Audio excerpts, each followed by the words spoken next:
Persilakan. Ya, terima kasih Mbak Alfianita. Apakah suara saya bisa didengar? Iya, bisa Pak Yasin.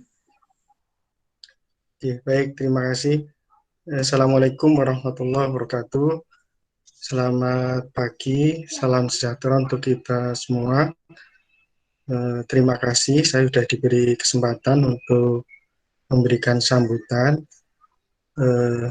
Pertama, yang terhormat Bapak Singgi dan selaku pembina Himago dan Bapak Ibu dosen yang lain yang mungkin hadir di acara hari ini. Yang terhormat Mas Andian Hidayat selaku Ketua Himago, yang terhormat Mas Diki Adianto selaku Panitia Rudisen 2, dan segenap Panitia Rudisen 2 yang saya banggakan, serta hadirin seluruh peserta Rudisen 2. Sebetulnya untuk Himago terkait dengan acara ruang dialog online itu dulu termasuk pionir sebenarnya. Sebelum banyak webinar itu sudah ada ruang diskusi online, bahkan dulu hanya menggunakan WAG gitu ya. Sehingga dulu saya sempat juga jadi pembicara, itu saya sempat harus merekam suara dulu gitu ya untuk menjelaskan, dan jadi tanpa meeting semacam ini. Hanya sayangnya itu tidak dilanjutkan itu ya. Ya alhamdulillah hari ini bisa bisa berseri gitu ya, ada seri 2, dan menurut saya ini topiknya sangat hangat dan nanti akan mempengaruhi hajat hidup orang banyak ya, termasuk kita sendiri sebetulnya. Ya meskipun ini masih diproses ya, sudah digedok tapi masih dalam proses, belum ada nomornya juga. Saya menyambut baik ini karena ini alternatif dari cara penyampaian aspirasi yang melalui demo misalnya. Ini bagian dari ruang akademik gitu ya, mimbar akademik yang sifatnya lebih mungkin dampaknya tidak seperti demo, tetapi kan ini mengkaji secara lebih ilmiah terkait positif maupun negatif dari Omnibus Law. Ya meskipun mungkin nanti kalau kita memfokuskan ke lingkungan, mungkin dalam hal tertentu sisi negatifnya mungkin lebih besar ya, tetapi nanti kita tidak menafikan bahwa Omnibus Law dalam hal tertentu harus kita akui ada sisi positifnya. Mungkin itu saja, mudah-mudahan nanti dari hasil diskusi saya berharap, apalagi nanti saya juga jadi pembicara, nanti akan juga saya belajar dari masukan dari seluruh peserta diskusi. Mudah-mudahan nanti ada dialog dua arah sehingga nanti di akhir acara pengetahuan saya juga ikut bertambah dengan masukan pandangan alternatif dari hadirin sekalian. Mungkin sekali lagi saya selaku Kaprodi menyambut baik acara ini karena ini acaranya sangat nyambung dengan apa yang ada di lapangan gitu ya, sehingga kampus tidak menjadi menara gading ya, yang tidak nyambung dengan apa yang jadi isu banyak yang sekarang dibicarakan oleh masyarakat. Mungkin itu saja dari saya. Sekian, Assalamualaikum warahmatullahi wabarakatuh.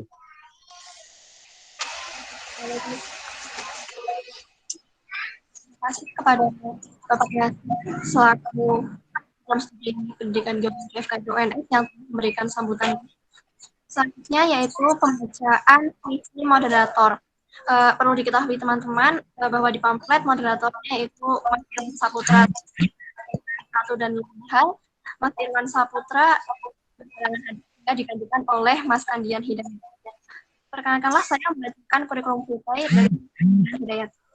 Nama lengkap Andian Hidayat, nama panggilan Andian, jenis kelamin laki-laki, tempat dan tanggal lahir Surakarta 18 Oktober tahun 2000, alamat rumah Sidomulyo, Haji Surakarta, HP atau WhatsApp atau Line 0565 24987, Instagram @andianhhh, alamat email andian747sgb@gmail.com.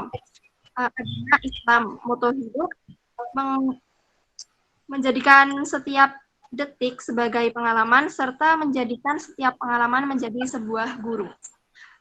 Untuk riwayat pendidikannya, TK Darul Arkom lulus tahun 2006, SD Kleso 2 lulus tahun 2012, SMP Negeri Surakarta program akselerasi lulus tahun 2014, dan perguruan dan SMA itu SMA Negeri 1 Kartasuro lulus tahun 2017 dan perguruan tinggi yaitu pendidikan geografi FKIP UNS tahun 2018 sampai sekarang.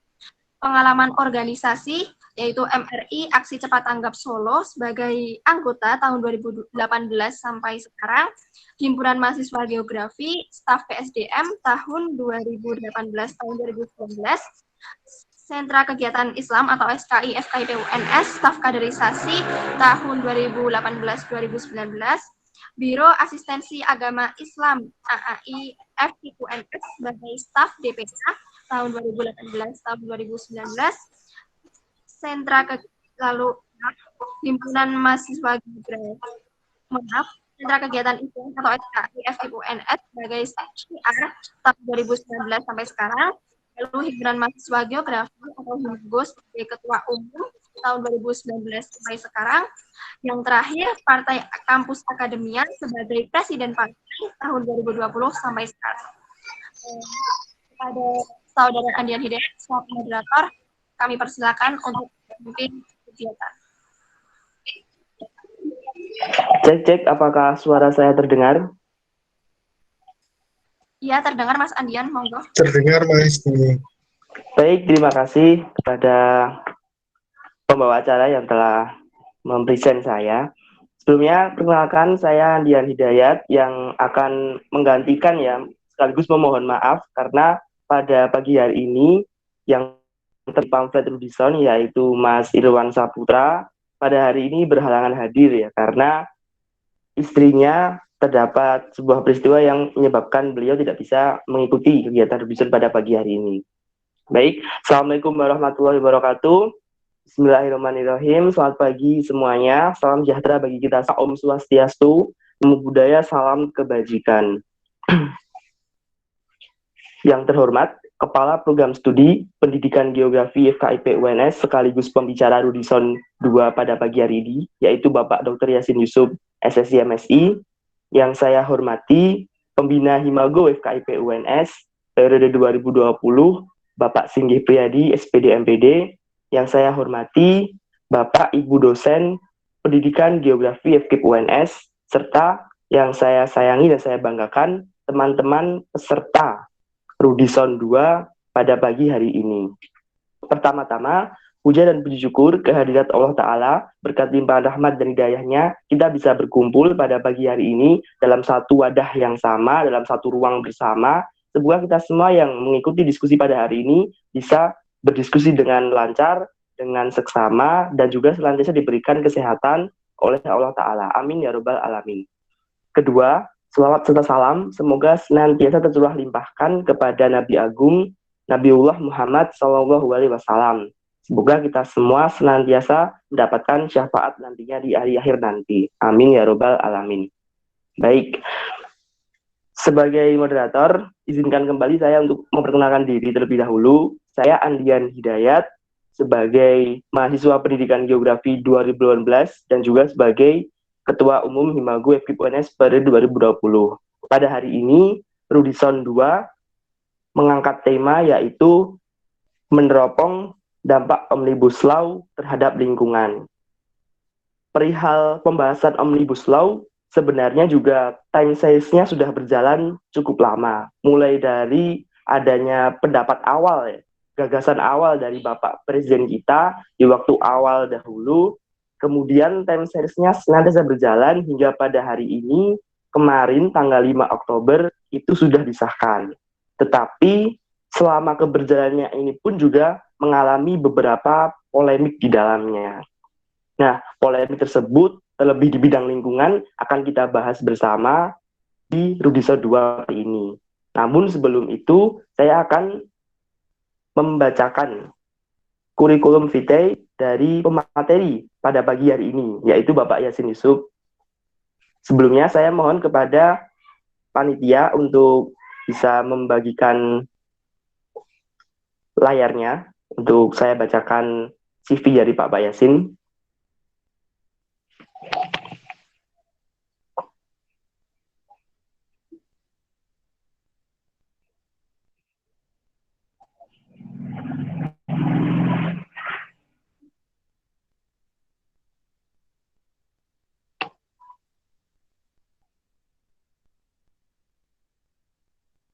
Bagaimana panitia? Apakah bisa ditampilkan?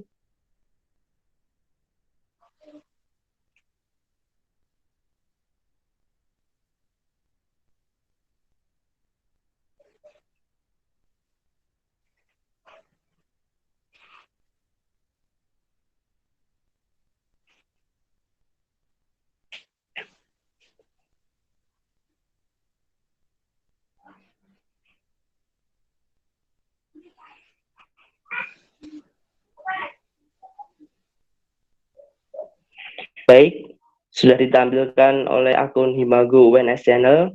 Akan saya bacakan. Materi pada Rudison 2 pagi hari ini, nama lengkap Dr. Yasin Yusuf, SSI MSI, jenis kelamin laki-laki, tempat dan tanggal lahir Banyumas 27 April 1974, jabatan struktural Kaprodi Pendidikan Geografi FKIP UNS, NIP 197404227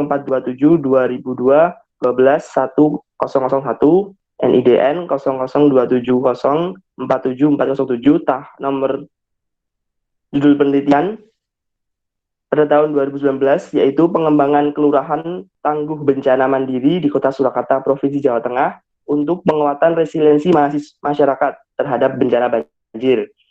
Kedua, tahun 2017, analisis daya dukung lingkungan serta arahan penataan ruang untuk mitigasi bencana longsor dan banjir di Subdas Grompol, Jawa Tengah tahun 2000 tahun kedua.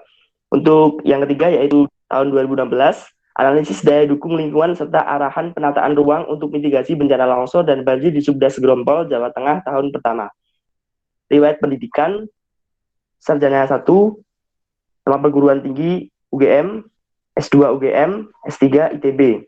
Bidang keilmuan untuk sarjana 1 yaitu geografi, untuk S2 geografi juga, untuk S3 itu perencanaan wilayah dan kota. Judul skripsi tesis disertasi untuk sarjana yaitu studi kerentanan bahaya dan kerugian bencana banjir di Kota Semarang, sebuah pendekatan geomorfologi pragmatis. Untuk S2 yaitu studi sensitivitas penduduk terhadap bahaya awan panas gunung berapi di kawasan rawan bencana 2 dan 3. Untuk S3 yaitu resiliensi komunitas di kawasan rawan bencana dalam perspektif konstruksi ruang waktu hidup selaras bersama risiko bencana. Nama pembimbing saat S1 yaitu Dr. Suprapto Dibyo Saputro MSc. Untuk S2 yaitu Profesor Dr. Sutikno MS dan juga Dr. Supriyati Andreastuti MSc. Untuk S3 yaitu Profesor Dr. Andes Arif Rosyadi MSp, MPhD. Kemudian ada juga Insinyur Joko Santoso Abi Suroso PhD, serta yang ketiga yaitu Insinyur Teti Amiati Argo MS PhD. Baik, berikut adalah merupakan kurikulum vitae dari pemateri kita pada pagi hari ini. Langsung saja, untuk tadi juga sudah dibacakan oleh pembawa acara pada awal sesi tadi. Harapannya adalah pada diskusi kali ini bisa menjadi tadi sebuah mimbar akademis ya, tidak dipenuhi kepentingan-kepentingan yang lain, secara murni membahas dan mengkaji mengenai Omnibus Law terutama di bidang lingkungan. Sebab sound terdengar yang lebih ramai dibahas adalah tentang ketenagakerjaan. Kita sebagai memiliki identitas geografi perlu untuk membahas di dampaknya di bidang lingkungan. Apakah berdampak positif atau juga ada negatifnya atau seperti apa nanti akan dikulik lebih lanjut oleh pemateri kita pada pagi hari ini. Sekian, langsung saja waktu untuk materi saya berikan kepada Bapak Yasin Yusuf. Saya persilahkan. Baik, terima kasih Mas Andian. Saya izin share screen ya.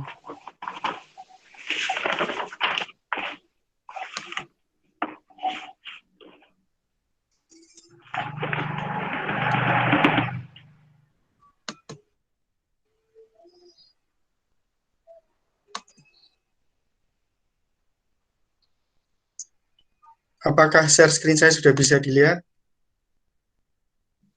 Sudah, Pak. Baik. Saya akan sesuai permintaan dari panitia, judulnya sama persis, meneropong dampak Omnibus Law terhadap lingkungan, terlebih dari perspektif geografi. Baik, ini bahan yang saya gunakan untuk membuat materi hari ini. Yang pertama itu naskah akademik RUU Cipta Lapangan Kerja, ini yang diterbitkan bulan Januari 2020 ya.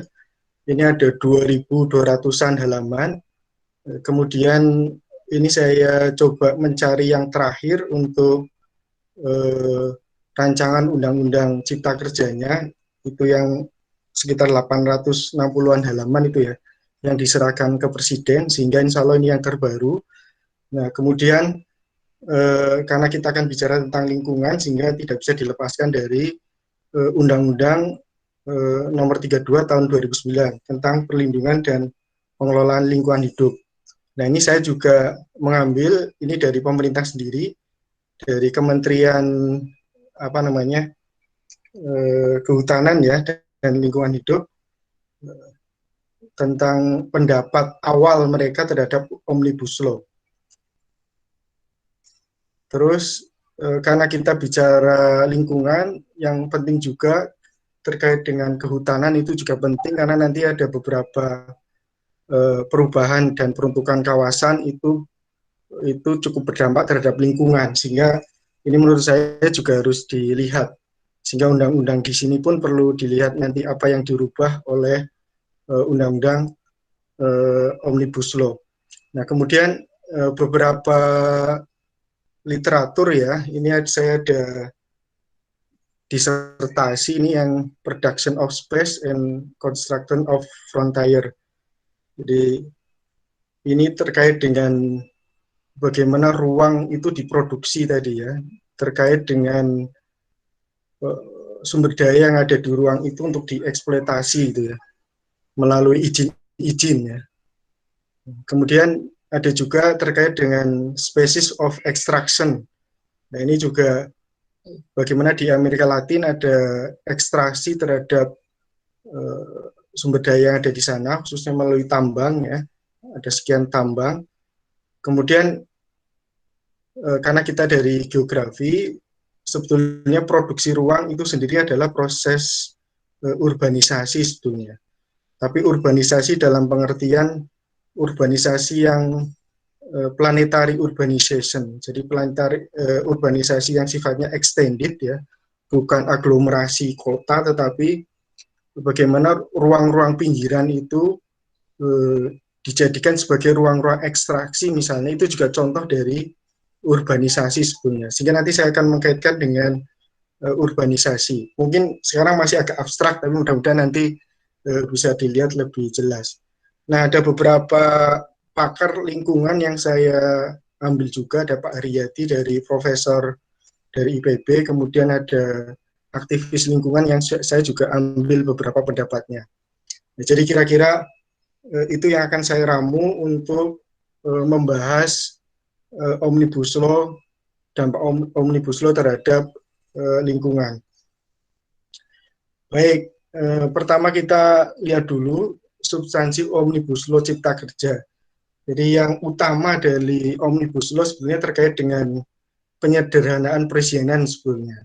Itu yang tujuan utamanya kan itu, karena konteksnya adalah begitu kita dulu sentralisasi, kemudian reformasi, setelah reformasi kemudian ada desentralisasi, ya, ada otonomi dan sebagainya. Nah, itu ternyata muncul raja-raja kecil di daerah gitu ya. Raja-raja kecil di daerah ternyata terkait dengan perizinan berusaha itu menjadi cukup ribet gitu ya. Sehingga nanti kita akan melihat bahwa di Omnibus Law itu ada semangat lagi justru kembali ke sentralisasi. Beberapa kewenangan perizinan yang ada di daerah itu dipangkas gitu ya. Jadi konteksnya adalah itu.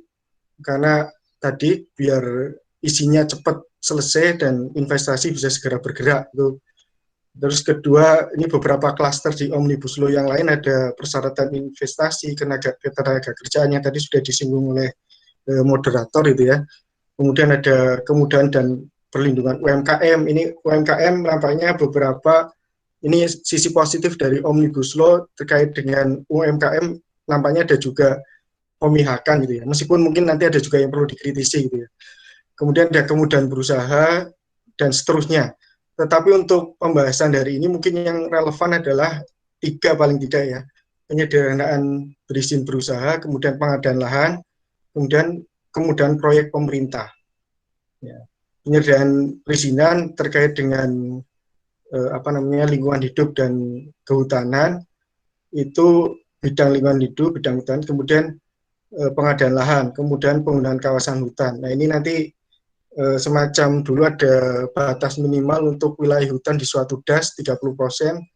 Ini nanti batas itu dihapus itu ya. Tetapi nanti diganti dengan aturan yang lain. Hanya tidak ada eksplisit 30% gitu ya. Bukan sama sekali dihapus itu. Ada aturan pengganti, hanya itu masih nanti ditentukan dalam peraturan perintah sehingga kita belum tahu bentuknya seperti apa. Dan terakhir kemudian proyek pemerintah. Oke. Nah, ini ketika kita bicara penyederhanaan perizinan berusaha, maka kondisi saat ini adalah pelaksanaan kegiatan usaha saat ini menggunakan pendekatan izin atau license approach ya, di mana seluruh kegiatan usaha harus memiliki izin. Nah, nanti di Omnibus Law itu kegiatan usaha itu berbasis risk-based approach ya, berbasis risiko. Nah, nanti akan ada pengaruhnya nanti ketika kita ngomong apakah sebuah usaha itu tetap harus menggunakan analisis mengenai dampak lingkungan atau tidak, nanti berdasarkan risk-based approach ya. Jadi nanti yang risikonya tinggi nanti harus menggunakan AMDAL, tetapi yang risikonya rendah sama sedang tidak perlu menggunakan AMDAL. Terus kondisi saat ini belum tersedia standar yang ditetapkan pemerintah untuk melakukan suatu usaha. Contoh perizinan, migas memerlukan 373 izin, terus pembangkit tenaga listrik 29 izin. Nah, ini yang terlalu banyak izin ini yang nanti akan banyak dipangkas oleh Omnibus Law, sehingga beberapa aturan yang terkait dengan izin-izin itu nanti banyak yang dihapus gitu ya, dan digantikan dengan aturan yang lain. Jadi sementara izin hanya untuk kegiatan usaha yang memiliki risiko tinggi, ini terkait dengan izin lingkungan gitu ya, khususnya risiko tinggi terhadap kesehatan, keselamatan, lingkungan itu sendiri, serta kegiatan pengelolaan sumber daya alam. Kegiatan usaha dengan risiko rendah hanya cukup mendaftarkan, sedangkan kegiatan usaha dengan risiko menengah menggunakan standar. Izin lokasi tidak diperlukan dengan penggunaan peta digital, rencana detail tata ruang kota. Penerapan standar untuk izin lingkungan dan AMDAL hanya untuk kegiatan usaha yang risiko tinggi. Tadi sudah saya sebutkan di awal. Dan itu pun dengan ada penyederhanaan prosedur dan memperpendek waktu penyelesaian. Jadi nanti terkait dengan komisi AMDAL, kemudian beberapa keterlibatan LSM misalnya yang peduli terhadap lingkungan itu juga dipotong gitu ya, sehingga nanti bisa memperpendek waktu penyelesaian. Ya, kita tidak di sini mungkin ada positif negatifnya sebetulnya, selalu ada sisi positif maupun negatif. Kemudian ada penerapan standar untuk mendirikan bangunan dan penelitian bangunan. Penelitian standar dilakukan oleh profesi bersertifikat. Nah ini juga nanti yang bisa menilai, kalau dulu itu aktivis itu bisa menilai, maka sekarang dikembalikan ke profesi bersertifikat. Nah ini nanti lebih elitis ya. Terus pemerintah melakukan pengawasan dan kita atas kegiatan usaha dengan risiko tinggi. Untuk pengadaan lahan, mungkin kira-kira isunya ini, jadi kondisi saat ini sebetulnya rencana detail tata ruang itu baru tersedia baru 52 dari sekian ratus kabupaten kota yang ada di Indonesia. Sehingga banyak sekali kabupaten kota yang sebenarnya belum siap ya. Nanti ketika izinnya itu salah satunya adalah menggunakan rencana detail tata ruang kota. Tadi izin lokasi nanti diganti dengan menggunakan rencana detail gitu. Tata ruang di darat dan di perairan terpisah dan harus memiliki semua izin untuk memanfaatkannya. Sehingga nanti juga disederhanakan. Belum semua kawasan hutan dilakukan tata bata dalam peta digital. Proses untuk pemetaan kawasan hutan dan tanah masih sangat lama.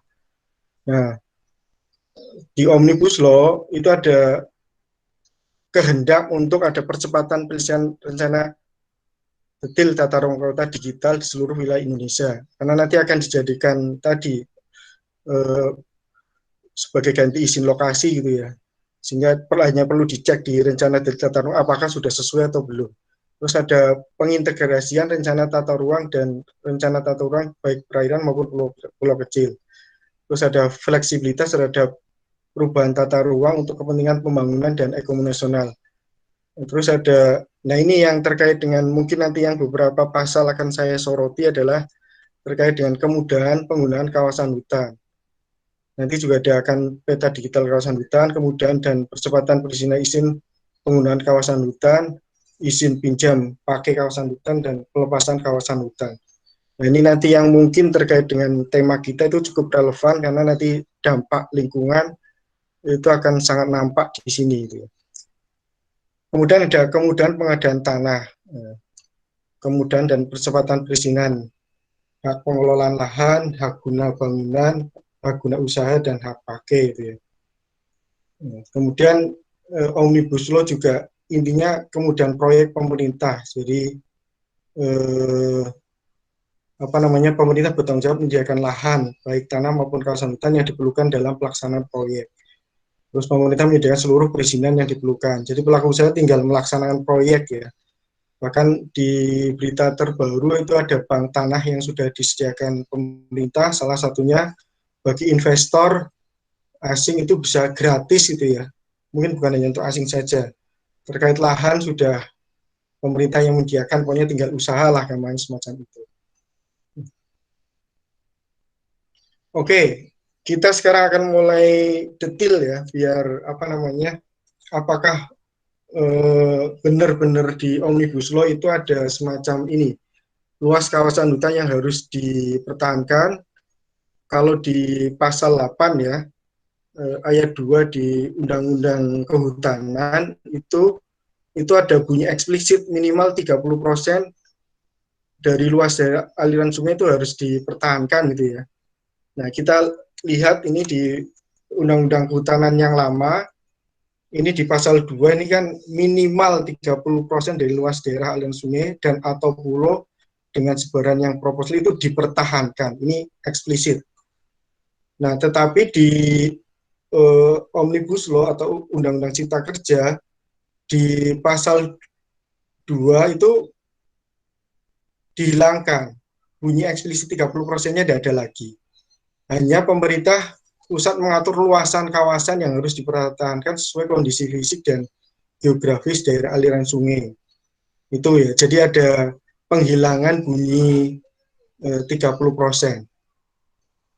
Terus mungkin ini lagi ya, di pasal 19. Di pasal 19, ini khususnya yang ayat kedua itu dihilangkan di Undang-Undang Cipta Kerja. Di sini perubahan peruntukan kawasan hutan sebagaimana dimaksud yang berdampak penting dan cakupan yang luas serta bernilai strategis itu harus ada, selain dari pemerintah harus ada persetujuan dari DPR. Nah, ini nampaknya di sini sudah persetujuan DPR dihilangkan. Sehingga tadi terkait dengan, karena intinya adalah memudahkan investasi, jadi DPR nanti dianggap menghambat dari sisi waktu ya, karena akan ribet, akan ada diskusi yang panjang. Nah, itu dihilangkan. Nah, nanti tentu saja akan ada dampak gitu ya. Kalau kontrolnya semakin sedikit berarti nanti akan semakin mudah lolos. Nah, semakin lolos ketika itu dampaknya penting, ya nanti lingkungan bisa dikorbankan. Intinya kan itu ke sana nanti. Oke, ini positif untuk investor tetapi negatif untuk lingkungan. Baik, terus tadi yang di awal sudah saya katakan bahwa karena semangat dari Omnibus Law itu untuk mengurangi aturan atau deregulasi, mengurangi birokratisasi atau debirokratisasi, sekaligus ada kembali sentralisasi gitu ya. Karena tadi kalau diserahkan ke daerah semua di daerah ada undang-undang yang tidak sinkron dengan pusat, akhirnya investasi juga terhambat. Sehingga untuk memudahkan itu, sebagian wewenang daerah itu juga dicabut, ditarik lagi ke atas. Sehingga apa namanya, yang terjadi seperti itu gitu ya. Jadi misalnya di sini masih disebutkan izin-izin yang banyak di sini ya, di pasal 2 ini, pemanfaatan hutan lindung ya, melalui pemberian izin usaha pemanfaatan kawasan. Terus ada izin usaha pemanfaatan jahat, izin penghutang hasil. Ini hanya terkait hutan lindung saja sudah ada 3 izin. Nah, karena semangatnya adalah deregulasi, debirokratisasi, dan sentralisasi, maka tadi izin-izin ini nanti dihapus ya. Kemudian nanti digantikan dengan persetujuan lingkungan lah, gambarnya semacam itu. Kemudian apa namanya, wewenang dari pemerintah daerah juga dicabut, nanti yang mengeluarkan dari pemerintah pusat. Jadi di sini ada apa namanya, pemerintah pusat itu disebut di pasal 2 di Omnibus Law-nya. Itu jadi semangatnya semacam itu. Nah, kalau kita melihat dari isi Omnibus Law yang semacam itu tadi, kalau kita lihat reaksi di masyarakat, misalnya ada berita misalnya nih di harian Tempo misalnya itu ya. Jadi kewajiban 30% kawasan hutan hilang ditetapkan oleh Presiden Habibie, dihapus oleh Presiden Jokowi. Ini nampaknya agak emosional gitu ya, reaksi dari judul ini. Jadi intinya disayangkan gitu ya, kok aturan yang ketat kok jadi diambangkan mungkin. Nah ini lagi lebih kritis lagi. Ini ada di Mongabe kalau tidak salah itu ya. Jadi ini ada blog yang terkait dengan lingkungan. Dia bicara bahwa dengan tadi apa namanya, adanya eh, batasan 30% itu dihapus, kemudian boleh perubahan peruntukan maupun pemanfaatan kawasan hutan termasuk kawasan lindung misalnya, maka dianggap Undang-Undang Cipta Kerja itu melegalkan deforestasi dan degradasi hutan. Nah, ini kita mulai bisa melihat dampak lingkungannya mulai terlihat di sini. Nah, ini saya menggunakan tadi yang disertasi produksi ruang tadi ya. Jadi ini di sini ada, saya hanya mau melihatkan, saya hanya pinjem, ini hanya untuk analog saja sebetulnya. Jadi ini bukan di Indonesia, ini untuk gambaran bahwa ini yang saya dimaksud sebagai extended urbanisasi ya. Ini di daerah-daerah, bahkan di daerah-daerah perbatasan ya, di puncak-puncak gunung itu ya. Di situ itu ada hutan komunitas, kemudian ada wilayah yang diproteksi yang warna hijau ya, termasuk yang warna biru itu juga maaf, yang hijau itu protected area, kemudian ada protected forest, wilayah yang diproteksi.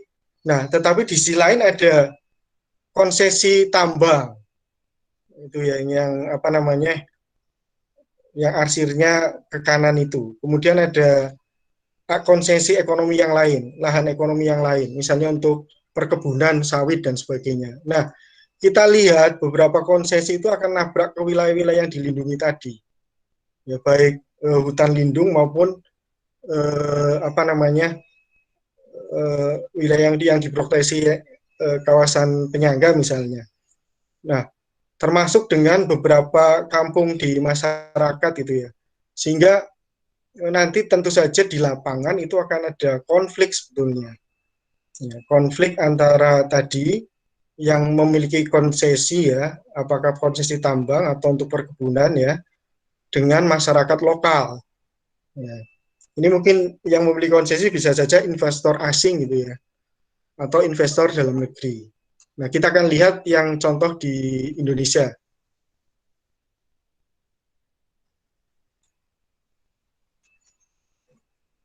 Maaf, ini kok saya ada gangguan.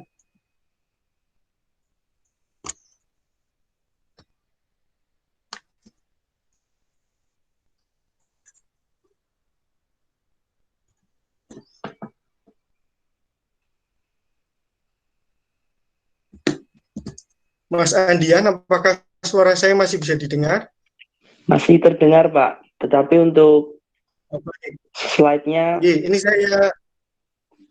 saya mohon izin share screen lagi karena tadi tidak bergerak gitu ya. baik, Ini Pak, saya silakan, Pak. ulangi.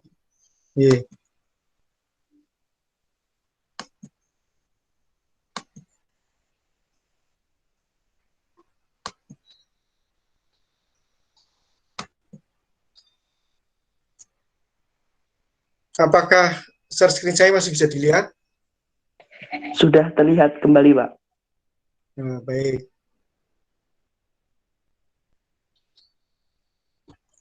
Nah, ini contoh, ini sebelum ada Omnibus Law ya. Jadi dulu Menteri Kehutanan pernah merubah tadi peta perubahan peruntukan dan fungsi kawasan hutan.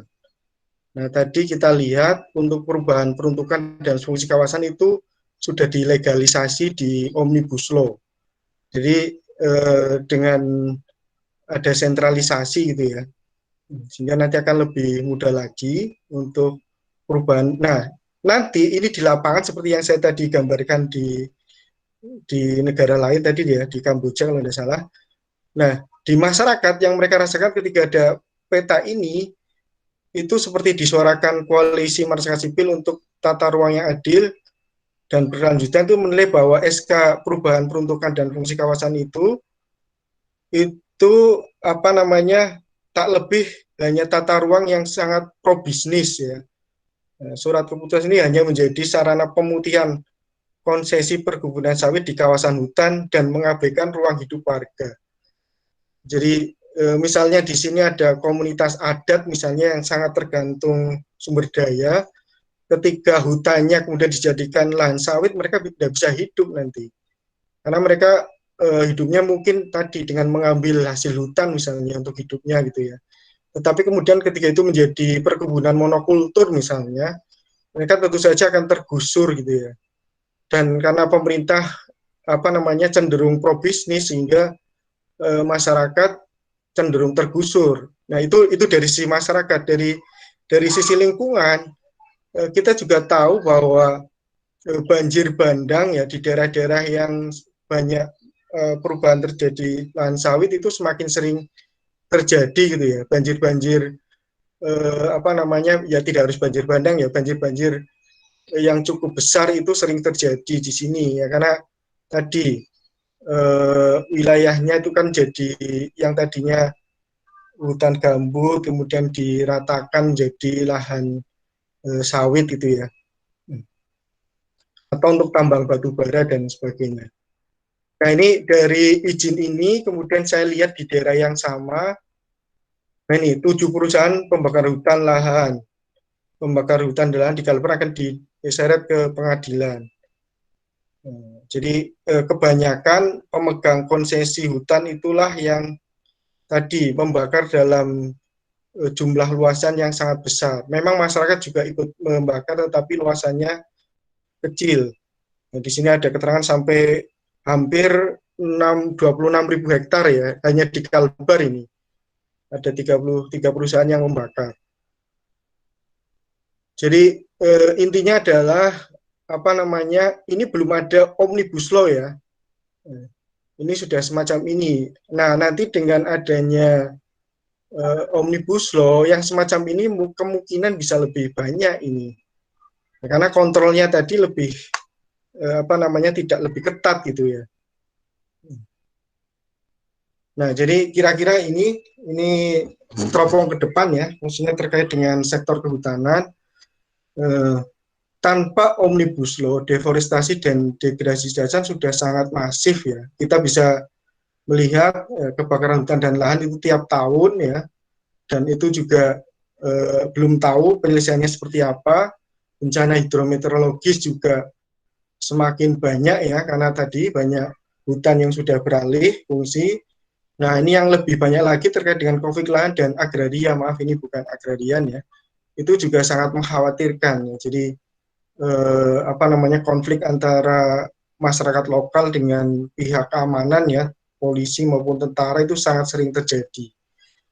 Kemudian ketiga batasan luas minimal kawasan hutan itu tidak lagi disebut secara eksplisit ya. Di sisi lain ada perubahan peruntukan dan fungsi kawasan yang dipermudah tadi dengan semangat deregulasi, debirokratisasi dan sentralisasi, maka diperkirakan laju deforestasi dan degradasi akan semakin cepat, intensif dan masif.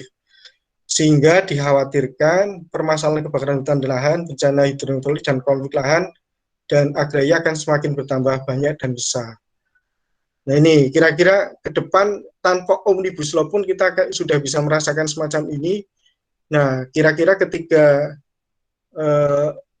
lahan boleh dikonversi ya, bahkan di lahan-lahan lindung misalnya, itu boleh dikonversi, ya kita bisa memperkirakan yang semacam ini ya.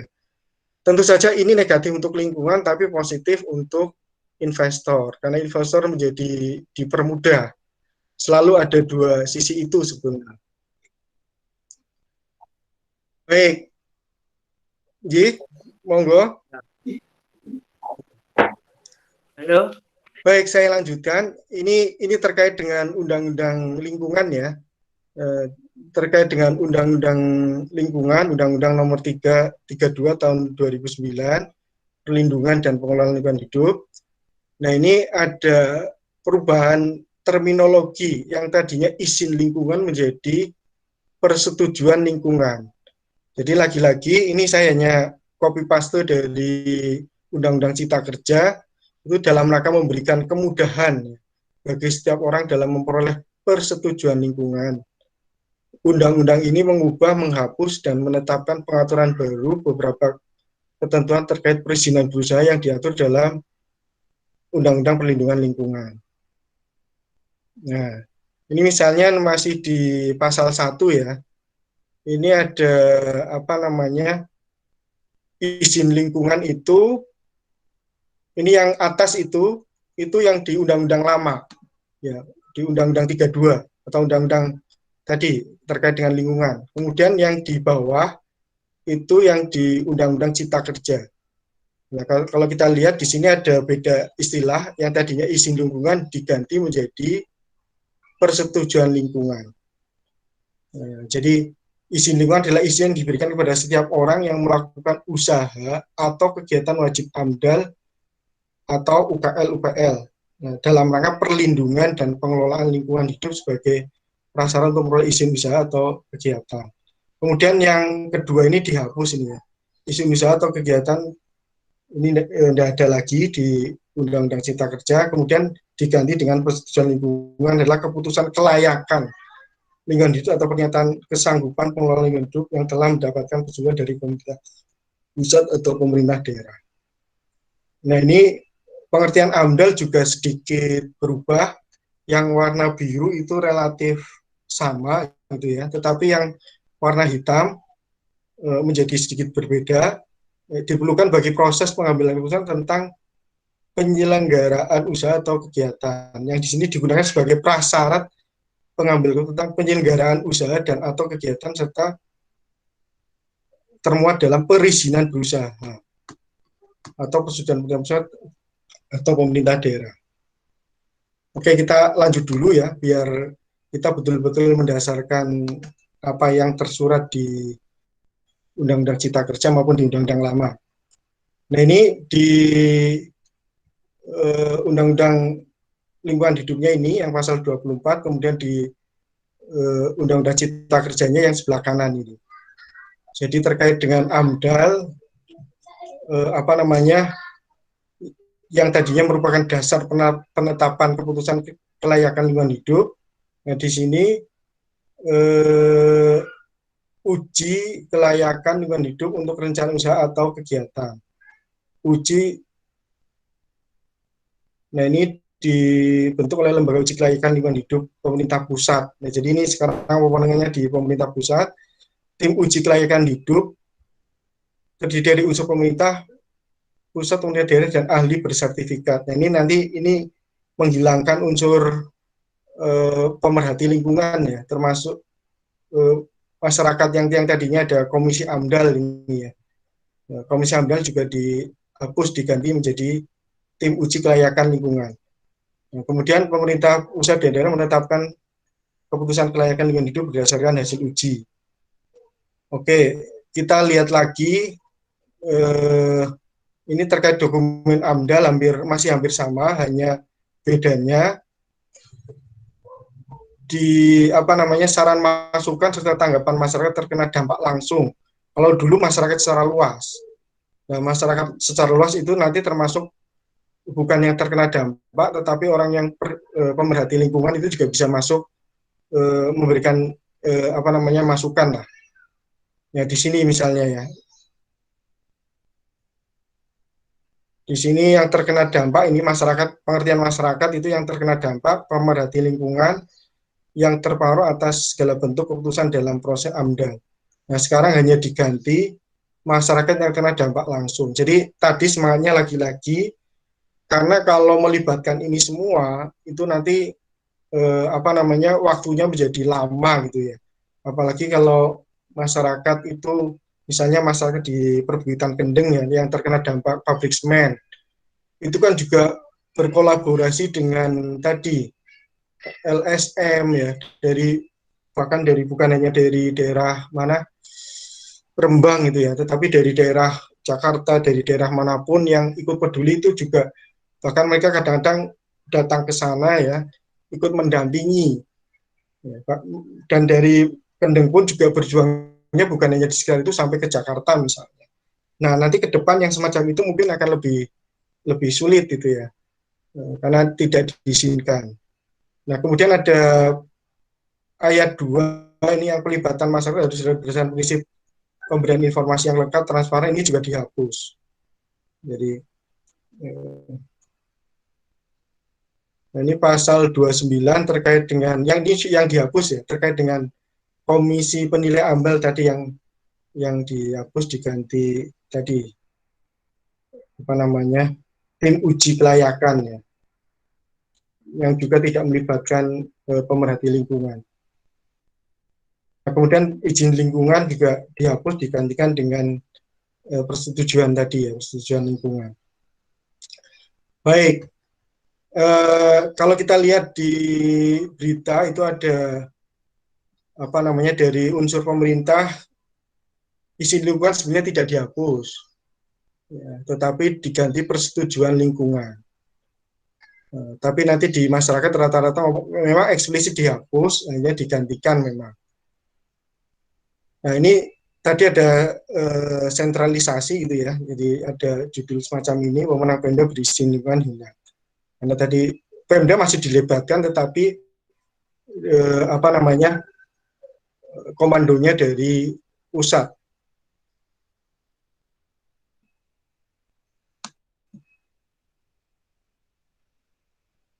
Oke, ini kira-kira interpretasinya seperti ini.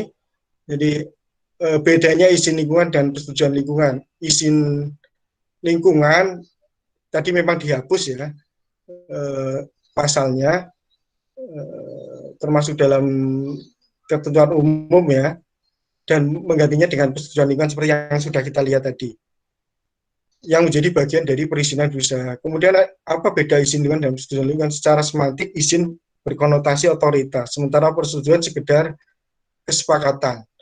Nah, asumsi semantik ini ternyata di naskah akademik itu semacam dibenarkan gitu ya.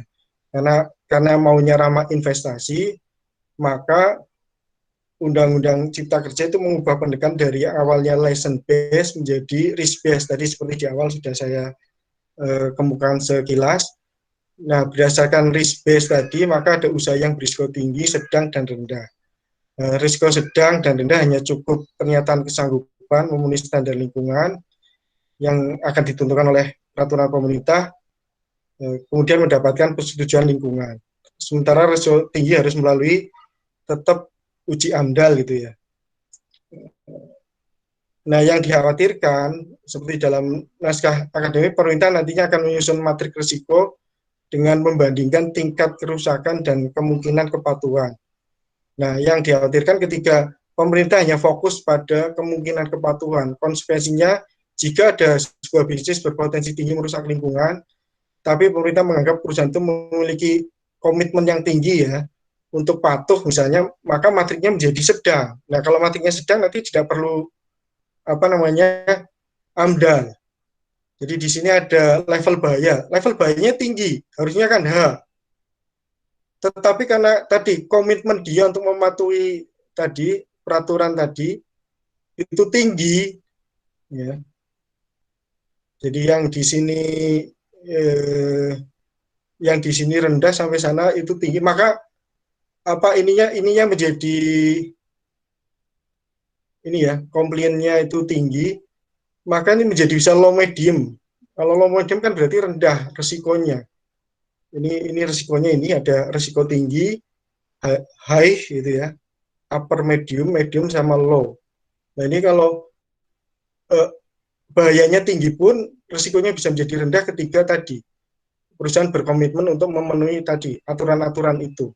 Sehingga ketika nanti risk base-nya menentukan semacam itu, masuk ini kemudian tidak perlu AMDAL misalnya. Nah ini yang kita takutkan tuh itu. Apa namanya, sehingga AMDAL nanti akan semakin tidak dihapus, tetapi akan semakin jarang dilakukan, karena tadi bisa dimainkan yang semacam ini gitu loh. Ini ada di naskah akademiknya, akademik RUU Cipta. Nah, kemudian pengaruh risk based approach ya terhadap partisipasi publik. Nah, tadi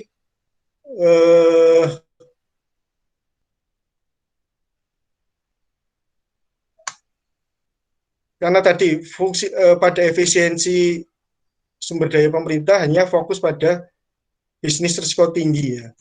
Nah, ini yang dikhawatirkan tadi, sehingga di sisi lain itu juga menyingkirkan partisipasi publik dalam uji kelayakan bisnis berisiko tinggi. Sebab partisipasi publik dan AMDAL selalu dianggap menghabiskan waktu.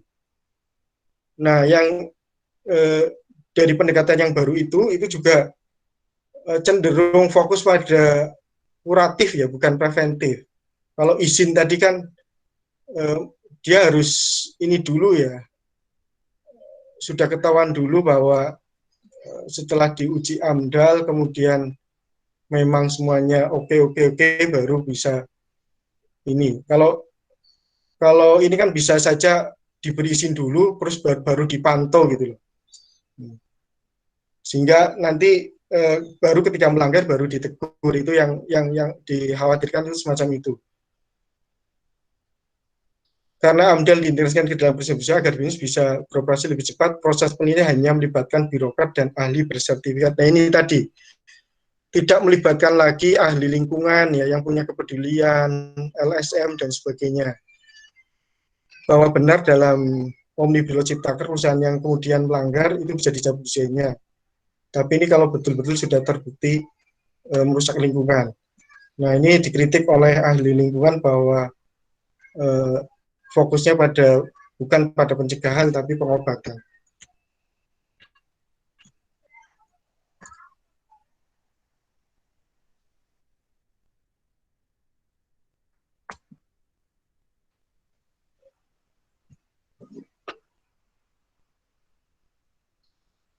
Sebentar, ini saya ada kendala. Baik. Ini terkait dengan kelemahan lain, ini masih nyambung dengan yang tadi. Jadi lebih elitis itu ya, partisipasi publiknya itu sangat diminimalkan. Nah ini dari Pak Riyadi, ini sebenarnya saya hanya mengutip, karena tadi saya tidak semua terkait dengan undang-undang lingkungan ya, terkait lingkungan itu saya kutip hanya beberapa saja. Nah di sini ini lebih lengkap lagi, ada 10 dampak ya terhadap perlindungan lingkungan. Yang pertama ini tadi sebelum saya sebut, upaya pengelolaan lingkungan hidup, kemudian upaya pemantauan hidup tidak lagi diperlukan sebagai bagian dari proses pengambilan keputusan izin penyelenggaraan lingkungan. Karena hanya AMDAL tadi dipertahankan, tapi UKL sudah tidak ini lagi. Kemudian kewajiban izin mendapatkan dihapus dan menjadi persetujuan lingkungan tadi sudah ya. Nah, kriteria usaha berdampak penting ini juga tadi digantikan oleh penilaian risiko tadi.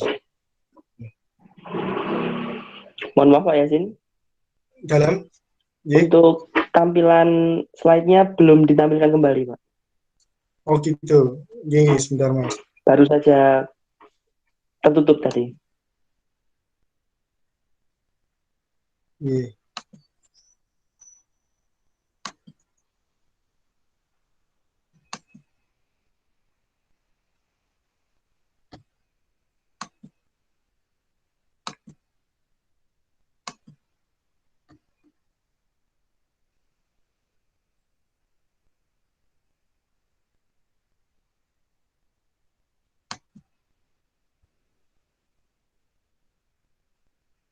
Baik, sampun Pak. Baik, tadi sudah saya ye.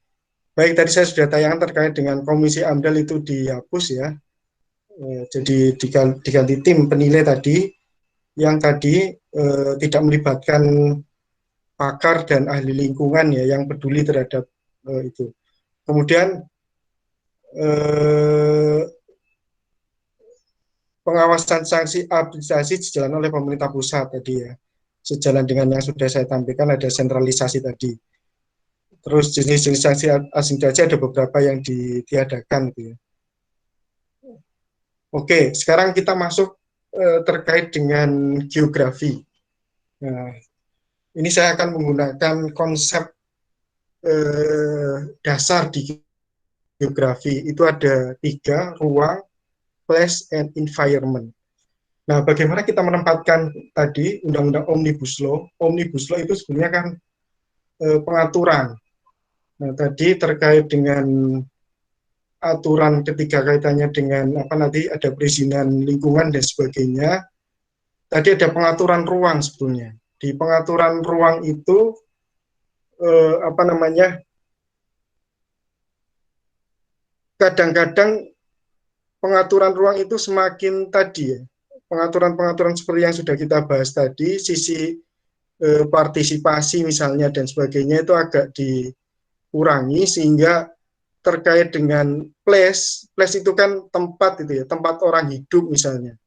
Orang-orang lokal misalnya, orang-orang lokal yang kemudian ruangnya itu dijadikan konsesi-konsesi itu, mereka ketika terkena dampak itu semakin sulit untuk memperjuangkan, apalagi mereka akan berjuang sendiri, karena tadi tidak boleh ada apa namanya aktivis lingkungan yang mendampingi misalnya, sehingga nanti dampak lingkungan pun karena tadi ada semacam misalnya pembatasan 30% hutan itu tidak eksplisit lagi misalnya, terus ada perubahan tadi ya ruang lindung menjadi apa namanya tambang misalnya atau yang lain perkebunan, sehingga lingkungan juga akan dikorbankan, sehingga di sini ada space-nya tuh menjadi space untuk tadi ruangnya dikonstruksi untuk ruang yang ramah bisnis gitu ya, tetapi kemudian terhadap lingkungan termasuk terhadap place, nah, sehingga nanti konflik agraria di place ini ya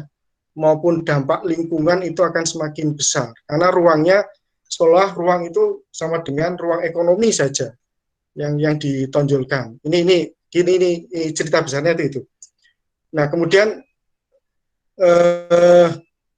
ketika kita sebagai geograf berpikir secara geografi itu jangan lupa berpikir skala. Mengapa pemerintah harus apa namanya menjadikan ruang lokal itu ruang yang tadi ramah investasi misalnya?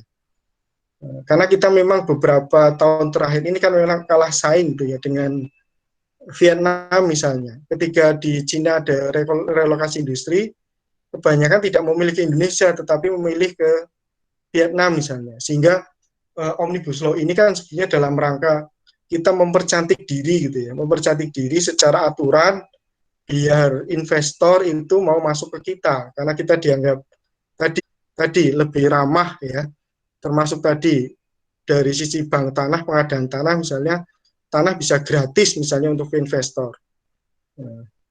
Terus ada keramahan yang lain misalnya royalti untuk sektor tambang batu bara misalnya bisa sampai 0 kalau ada hilirisasi. Kemudian untuk perpanjangan juga bisa diperpanjang sampai 90 tahun misalnya. Bahkan lebih ini ya, pemerintah kolonial aja tidak sampai 90 tahun misalnya. Jadi ada yang sampai mengatakan ini lebih kolonial misalnya. Nah, jadi intinya itu adalah pencitraan-pencitraan tadi, bagaimana seramah mungkin sehingga sesuatu yang jauh itu nanti bisa masuk ke sini, intinya gitu ya. Tetapi nanti akan mempengaruhi people, place, environment. Bagaimana orang, tempat, dan lingkungan itu ketika ruangnya itu dijadikan sebagai ruang, sebagai apa namanya sirkuit kapital misalnya, maka kualitas lingkungan, ya, termasuk konflik agraria dan sebagainya itu akan semakin besar tentu saja. Termasuk bencana otomatis juga akan mengikuti. Nah, sebagai geograf kita harus bisa tadi ya, menganalisis ruang lokal tidak terlepas dari keterkaitannya dengan aspek global tadi. Ya, apalagi sekarang terkait dengan COVID ya, dampak COVID luar biasa. Tentu saja ini ekonomi memang perlu didorong ya. Kita bisa memahami lah apa namanya bahwa penyederhanaan izin memang perlu gitu ya. Tetapi mestinya tidak mengorbankan lingkungan terlalu drastis gitu. Kita bukan menolak penyederhanaan yang semacam itu karena memang itu real ya.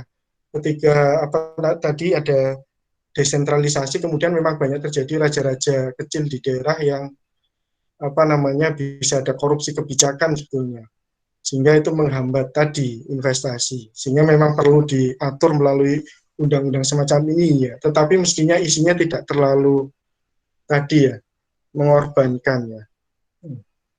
Jadi kemudian keterkaitan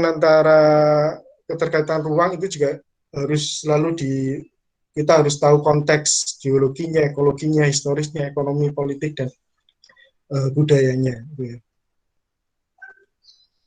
Nah ini, jadi intinya adalah melalui Omnibus Law itu semacam ada produksi ruang ya, ruang yang lebih ramah untuk investasi untuk saat ini. Tetapi dulu pernah juga ruang itu misalnya dulu ketika pasca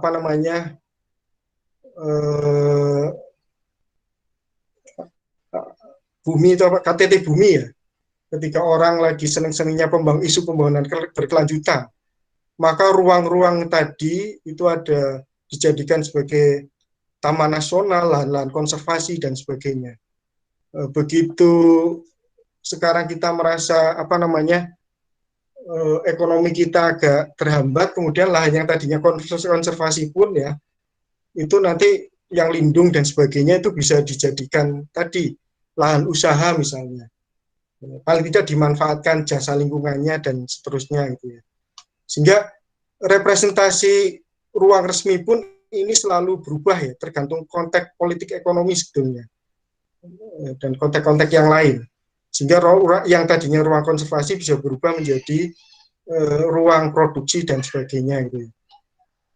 Sehingga nanti akan berhubungan dengan rutinitas keseharian masyarakat dalam prakteknya, yang tadinya bisa berpraktek di situ ya, kemudian mungkin nanti akan tergusur misalnya. Kalau kemudian itu dijadikan izin, kemudian diberikan izin menjadi konsesi untuk perusahaan tertentu, ketika perusahaan itu nanti sudah melalui praktek, maka akan ada konflik ini di sini. Nah, tetapi yang namanya ruang selalu tadi ada dialektika antara ini ya, representasi ruang ya dengan ruang yang seharusnya yang ideal ya, yang perlu diperjuangkan.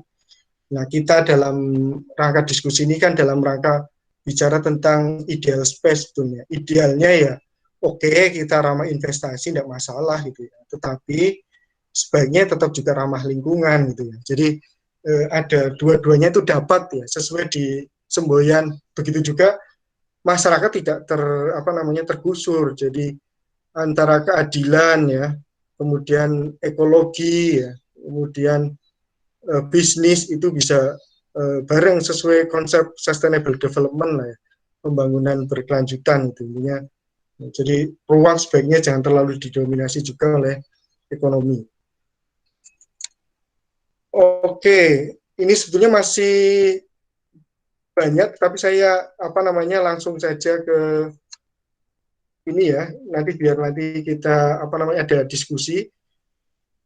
Nah, apa yang terjadi dengan bahkan sebelum Omnibus Law itu sebetulnya kan terjadi apa yang disebut sebagai extended urbanisasi. Jadi extended urbanisasi adalah urbanisasi bukan pengertian perpindahan penduduk desa dari kota itu ya, tetapi bagaimana wilayah-wilayah pinggiran itu ya, termasuk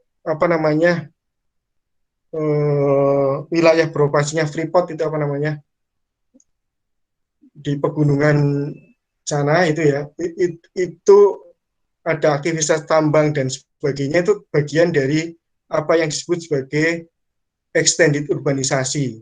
Jadi aktivasi dan transformasi tempat ya, teritori dan landscape terkait dengan proses aglomerasi. Ketika kita butuh investasi emas misalnya, orang yang ada di sini, yang di kota itu butuh investasi emas dalam jumlah besar, tentu saja perlu ada tambang emas.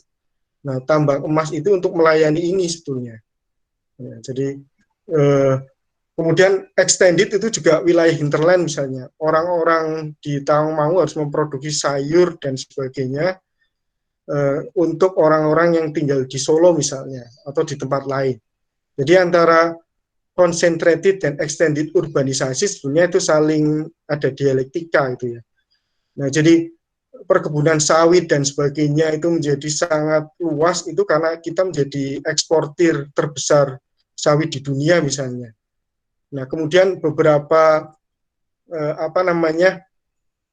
pengusaha sawit yang sudah kaya dari sawit itu juga akan bikin rumah-rumah kota-kota satelit yang ada di ibu kota misalnya, bikin apartemen dan sebagainya. Jadi ada karena pelakunya sama itu ya. Nah, kemudian terkait dengan Omnibus Law ini sebenarnya terkait dengan apa yang disebut dengan diferensial urbanisasi. Jadi ada pengaturan-pengaturan baru tadi ya. Ada pengaturan-pengaturan yang terkadang lebih ramah ke lingkungan ya, lebih ramah ke sosial misalnya. Tetapi terkadang di saat tertentu ada pengaturan-pengaturan yang lebih ramah ke ekonomi misalnya. Nah, ketika ada pengaturan yang semacam ini disebut sebagai territorial regulation itu ya, maka yang terjadi tadi yang seperti saya ceritakan di awal bahwa akan ada dampak lingkungan yang bisa kita perkirakan akan semakin besar gitu ya. Ya mudah-mudahan nanti meskipun menggunakan persetujuan tapi nanti akan ada kontrol yang ketat sehingga terkait dampak itu tidak terlalu berat ya. Mudah-mudahan itu yang kita harapkan karena satu-satunya pertahanan terakhir adalah dari sisi kontrol ya. Kontrol terkait dengan bagaimana lingkungan itu dijaga atau tidak itu ya oleh pelaku usaha. Mungkin sementara dari saya itu dulu, Mas Andian, biar ada diskusi. Ya saya serahkan ke Mas Andian dulu.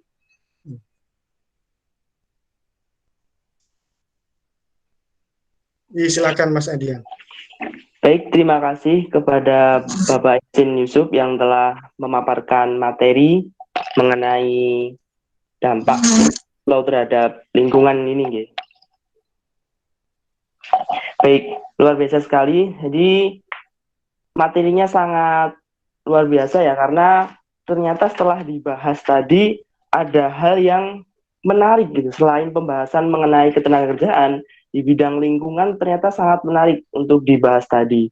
Mulai dari adanya semangat deregulasi, debirokratisasi, dan juga sentralisasi, yang nantinya adalah tujuan utamanya adalah baik untuk penyederhanaan perizinan usaha. Di dalamnya tadi juga sudah diberikan beberapa pasal-pasal yang berubah dari peraturan yang sebelumnya, dan juga pasal yang berisikan di dalam Omnibus Law. Walaupun di dalam Omnibus Law sendiri juga terjadi banyak sekali perubahan, mulai dari 2000 halaman, 1000 halaman, yang disahkan 900 halaman, kemudian yang terbaru tadi yaitu yang saat ini dibahas oleh Bapak Yasin Yusuf sebagai materi tadi adalah yang terbaru ya, yaitu yang 812 halaman yang diberikan kepada Bapak Presiden hari Senin yang lalu.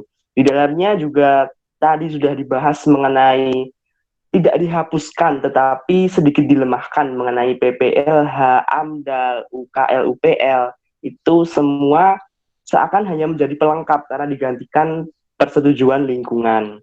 Di dalamnya juga partisipasi hanya kepada masyarakat yang benar-benar terkena dampak secara langsung. Pemerhati lingkungan dan LSM itu kurang begitu didengarkan kembali karena dalam rangka memudahkan izin usaha yang ada.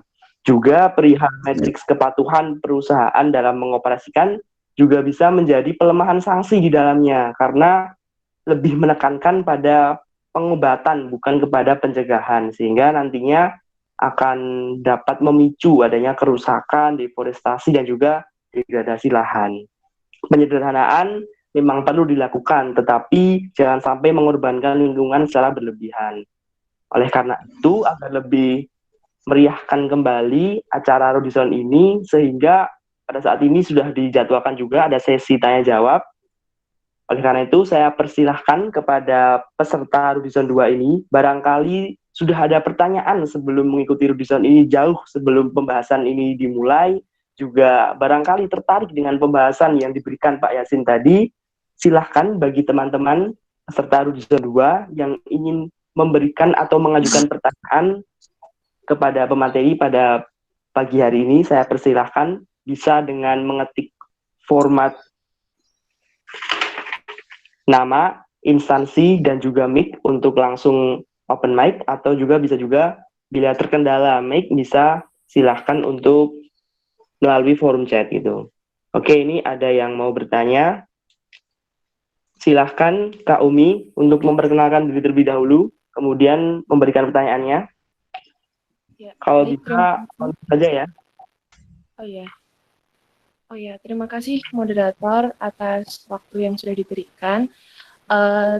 Kepada yang terhormat Bapak Yasin Yusuf, perkenalkan saya Umi Azizah Zahroh, saya mahasiswa Fakultas Hukum Universitas 11 Maret. Saya tertarik sekali dengan salah satu kajian yang diadakan oleh panitia ya tentang Omnibus Law terhadap isu lingkungan. Karena selama ini di Fakultas Hukum sendiri kan terlalu concernnya kita membahas tentang isu ketenagakerjaan saja. Namun kemarin beberapa hari lalu sempat dosen saya memberikan pelajaran sedikit diskusi bersama tentang hukum lingkungan. Nah, di sini kan saya menyoroti beberapa.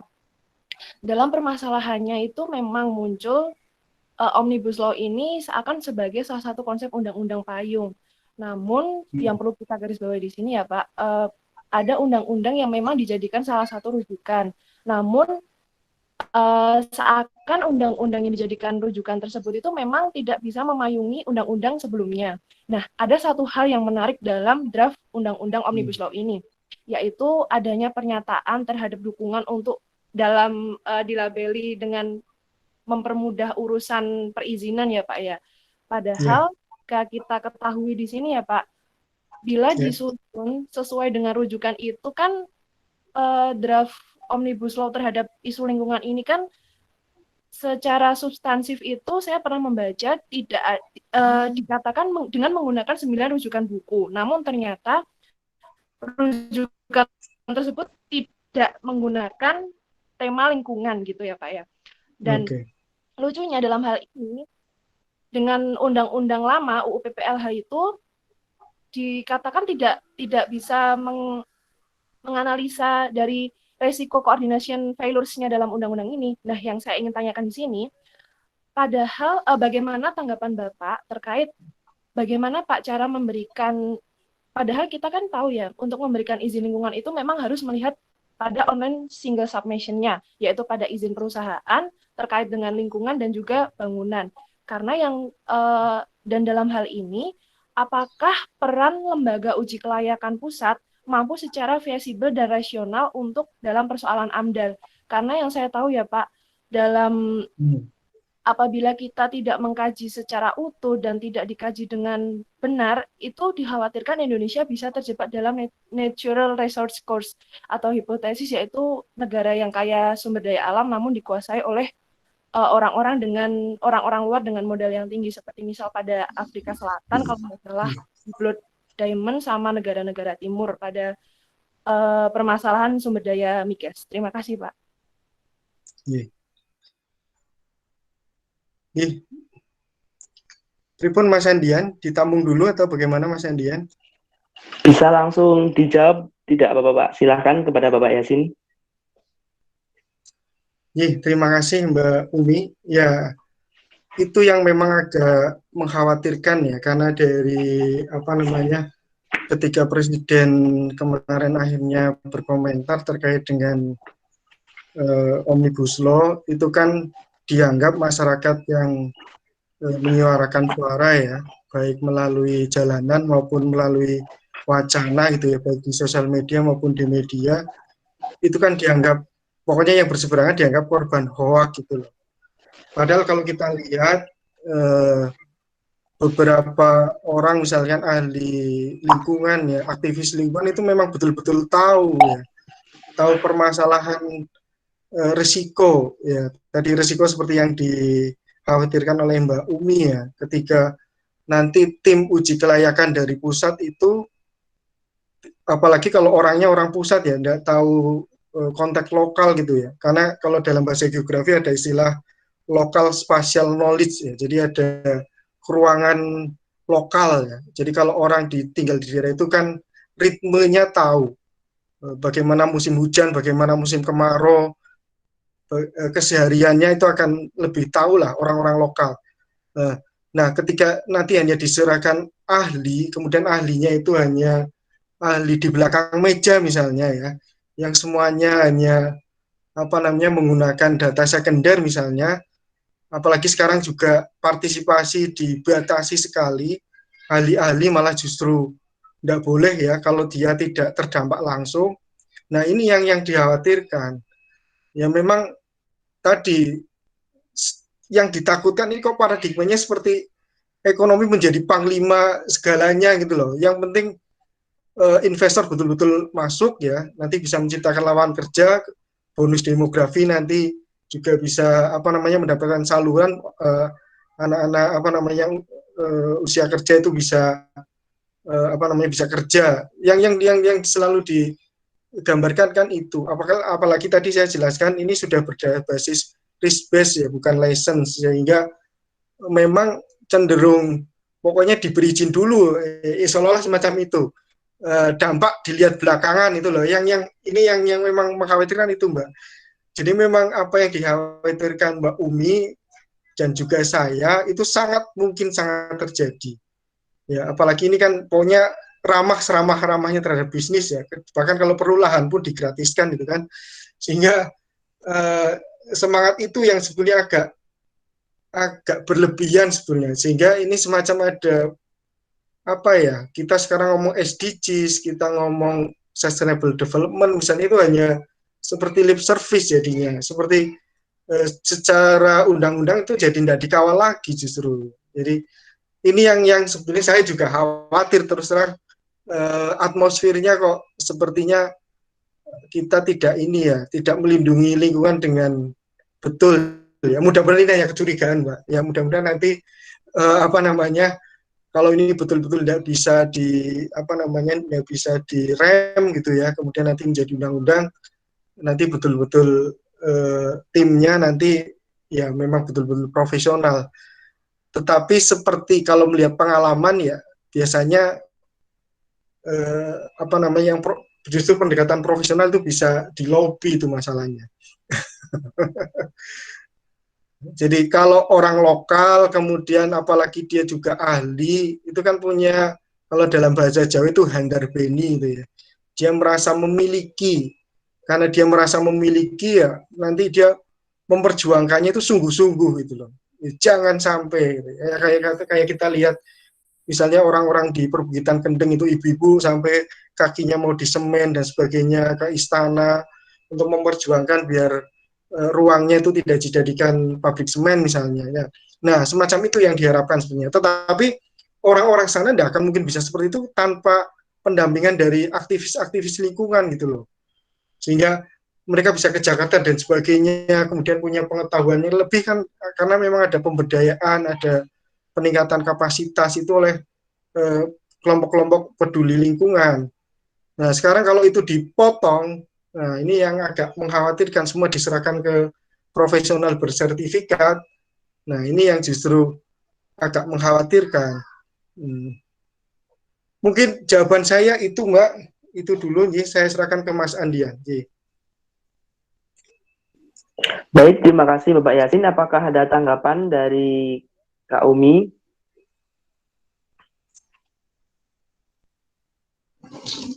Sudah, moderator, terima kasih. Jawabannya sudah cukup memberikan informasi. Terima kasih, Pak. Sama-sama Mbak Umi.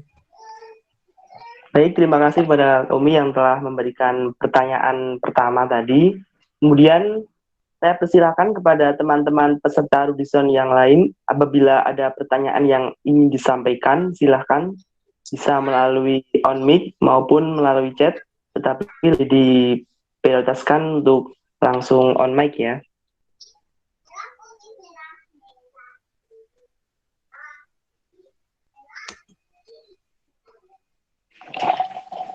Saya persilahkan apabila ada pertanyaan. Izin. Baik, Pak Sinjit, silakan Bapak.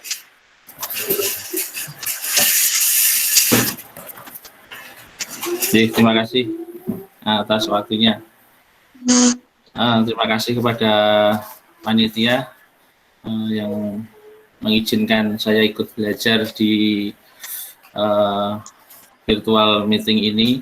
Terima kasih Pak Yasin yang sudah memberikan banyak wawasan yang berkaitan dengan Omnibus Law.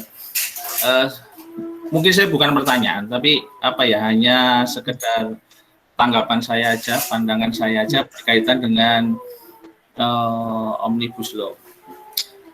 Jadi ketika sejak diumumkan itu kemudian menjadi begitu ramai diperbincangkan pro kontra, dan saya kira sebagai warga negara saya pribadi menganggap itu sesuatu yang wajar ketika terjadi pro kontra, terjadi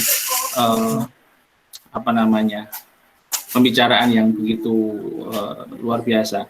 Nah, kenapa kalau dilihat mungkin kenapa kok ada pro kontra, ada ketidakpercayaan, ada yang percaya dan sebagainya, ada yang setuju, ada yang tidak setuju. Nah, saya menganggap hal ini wajar karena kalau kita lihat di runut dari dimensi waktu, ketika undang-undang pemilu dulu itu juga ada hal yang tidak mengenakan. Ketika jumlah pasal disetujui ada 315, kemudian faktanya keluar 320. Kemudian kalau kita ingat undang-undang KPK, pada saat itu dituliskan bahwa syarat usia minimum adalah 50 tahun. Tapi pada kenyataannya ditulis 50, tetapi dalam tulisannya itu 40 tahun. Jadi ada faktor ketidakpercayaan di situ. Kemudian yang ketiga tentang Undang-Undang Cipta Kerja ini yang yang terakhir kalau tidak salah 800-an halaman, ada 11 klaster, 79 undang-undang atau berapa tepatnya saya tidak tahu persis. Nah, di sini ada satu permasalahan, yakni tentang point of view kalau menurut saya. Jadi point of view dari segenap elemen masyarakat, di mana mungkin dari awal ada keterlibatan dari perwakilan masyarakat. Saya mengatakan perwakilan masyarakat, tetapi di sini point of view itu sangat kurang. Jadi sifatnya kurang komprehensif ya. Jadi akan menyebabkan banyak kendala. Jadi sekarang kalau kita lihat kenapa masyarakat, kenapa elemen masyarakat, kenapa anak STM berteriak, kenapa mahasiswa berteriak, nah, itu kan sebenarnya kalau saya melihat dari sudut pandang psikologi dan filsafat, nah itu ada hal yang perlu kita ketahui. Jadi dengan adanya Omnibus Law ini, sebenarnya pemerintah harusnya ketika ada masukan atau aspirasi dari masyarakat ini bersyukur, karena apa? Berarti warga negara Indonesia ini memiliki ini rasa ingin tahu, kemudian rasa ragu-ragu. Jadi itu hal yang sangat wajar. Jadi rasa ingin tahu dan rasa ragu-ragu. Karena kenapa? Saya mengatakan Omnibus Law ini sebagai sebuah nilai, sebuah pengetahuan. Pengetahuan itu dimulai dari rasa ingin tahu. Kepastian itu dimulai dari rasa ragu-ragu. Dan ketika kita bicara tentang nilai, tentang sebuah, misalnya Undang-Undang Cipta Kerja ini, ya dimulai dari rasa ingin tahu dan rasa ragu-ragu ini.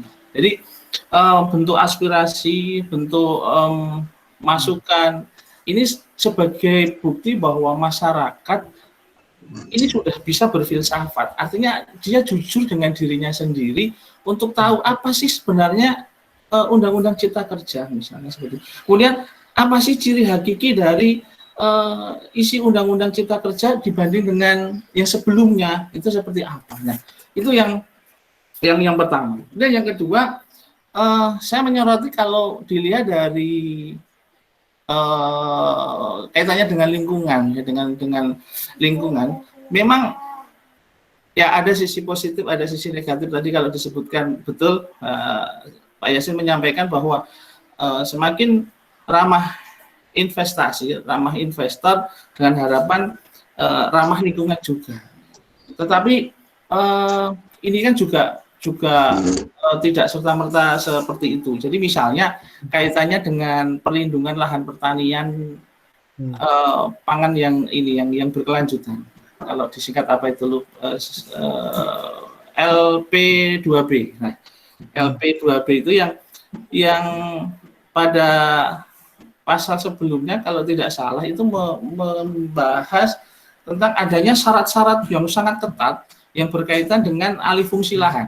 Nah, misalnya alih fungsi lahan itu harus melalui uji kelayakan strategis, ada rencana alih fungsi dan sebagainya. Nah, dengan semakin kalau tadi dikatakan mungkin tidak hilang, tapi apa tadi Pak Yasin dilemahkan atau apa itu ya. Nah, dengan adanya hal seperti ini maka satu contoh aja, satu kasus saja, misalnya ke depannya kita kan di negara kita kan sekarang misalnya dampak dari proyek tol misalnya. Proyek tol yang banyak sekali saat ini mungkin berjalan, ganti rugi yang sawahnya kena tol gitu ya. Tapi dengan adanya yang baru ini yang kaitannya dengan syarat yang begitu lemah tentang LP2B, jadi alih fungsi lahan yang digunakan untuk PSN yang proyek strategi nasional ini, nah bisa jadi itu nanti ya memanjakan investor, tetapi nanti bisa jadi juga karena semakin lemahnya syarat, ini nanti ganti ruginya seperti apa. Nah ini pasti akan menimbulkan banyak pertanyaan dari masyarakat nanti ke depannya seperti apa. Jadi dapat saya simpulkan kalau kaitannya dengan tadi produksi ruang ini investor mudah, ya artinya mudah bisa masuk dengan harapan bisa ramah lingkungannya. Ini yang perlu betul-betul dikawal gitu ya. Jadi yang perlu betul-betul dikawal. Nah, jadi intinya kalau saya menyoroti dari sudut pandang psikologi, filsafat, ini istilahnya adalah social political life, artinya bagaimana kehidupan sosial politik. Yang ini harus betul-betul dipahami masyarakat, perlu betul-betul diawasi oleh masyarakat, sehingga keseluruhan ya. Jadi apa yang dikaji di dalam Omnibus Law ini betul-betul harus dipahami dan penting sekali bagi masyarakat secara epistemologinya, khususnya epistemologi. Jadi bagaimana cara mendapatkan pengetahuan tentang isi dari Omnibus Law itu. Kalau Rocky Gerung mengatakan bahwa yang 800 halaman itu dia nggak baca. Dia mengatakan, saya pilih nggak baca, tetapi saya tahu isinya. Gitu. Jadi dia ngambil poin-poinnya dan dia mengatakan banyak hal ya. Ada saya sisi setujunya, ada sisi tidak setujunya juga. Ya kalau ingin mengkaji betul totalitas mungkin perlu dibaca. Tapi sisi lain ya dia karena memang sudah sebagian besar tahu isinya.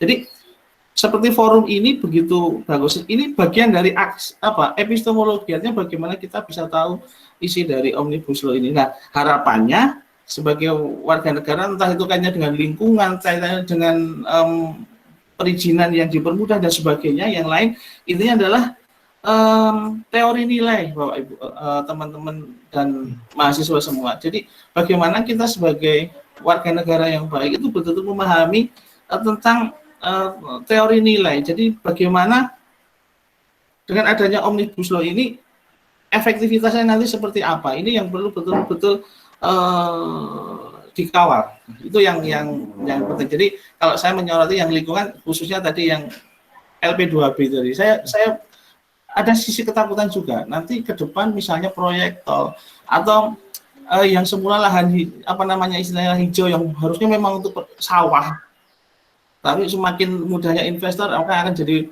klaster-klaster permukiman yang begitu luar biasa pesatnya, dalam waktu 10 tahun saja itu bisa muncul sekian klaster. Nah, ini yang menjadi ancaman bagi lingkungan. Kira-kira itu. Terima kasih, hanya tambahan dari saya. Nun. Baik, terima kasih Bapak Hadi yang memberikan tambahan tadi ya, luar biasa. Dari Bapak dari Bapak Yasin, apakah ada tambahan lagi mungkin untuk pendapatnya Bapak Singgi tadi yang luar biasa? Ini Mas Andian sedikit, Mas Andian. Jadi terima kasih Pak Singgi sudah melengkapi perspektif dari saya. Saya setuju dengan apa yang diungkapkan Pak Singgi. Memang ini ada semacam pembalikan Pak Singgi. Jadi ketika saya dulu S3, saya itu niat belajar perencanaan partisipatif misalnya. Saya belajar communicative planning, kemudian collaborative planning, kemudian belajar perencanaan yang ramah anak, ramah difabel. Pokoknya sebisa mungkin semua kelompok itu bisa terwakili. Bahkan ketika perencanaan kita juga harus tahu suara anak misalnya terkait dengan perencanaan kota. Sehingga tren itu yang setelah reformasi kan betul-betul luar biasa. Ketika bicara hutan juga pengelolaan hutan bersama masyarakat, semua berbasis masyarakat, dan jadi istilahnya masyarakat itu betul-betul jadi sentral gitu ya, masyarakat dengan segala keragamannya. Ini juga mungkin bagian dari aliran postmodernisme gitu ya dalam pengetahuan, sehingga orang-orang dengan kebutuhan khusus, orang-orang dengan latar belakang yang berbeda itu didengar lah. Nah, dengan Omnibus Law ini nampaknya yang tradisi itu hilang, sehingga kita bisa melihat bagaimana proses ya. Kalau tadi kita bicara substansi, kita sekarang bicara proses penyusunan Omnibus Law kan seperti umpet-umpetan gitu ya. Betul bahwa ada 1-2 ahli yang dipanggil, itu ya ada memang beberapa, tapi kan kita sendiri untuk mengakses mana sih sebenarnya yang naskah yang, kalau dulu saya pernah bulan Februari kalau saya punya naskah akademik hanya 200, tapi isinya sangat ecek-ecek loh. Begitu saya lihat yang naskah hari ini saya dapat itu sampai 2000 lebih halaman, isinya bagus terus terang. Tetapi itu baru dapat ya, ini gara-gara saya mau ngasih materi ini, kemudian saya mencoba nyari naskah akademik. Kalau naskah undang-undang saya sudah dari Februari sudah punya, naskah akademik yang lama juga sudah punya, tetapi yang betul-betul ya memang akademik dalam pengertian akademik bagus itu ya, ada alasan yang datanya bagus, kemudian analisisnya juga bagus ya, baru-baru sekarang. Tetapi ini kan juga tidak bisa diakses gitu loh. Bahkan ya terakhir sampai yang setelah digedok pun juga semacam itu. Jadi memang dari sisi proses ini memang sangat elitis, sangat tertutup, dan tidak tadi justru semangat sebelumnya kita pasca reformasi semua orang harus didengar, ini nampaknya tidak.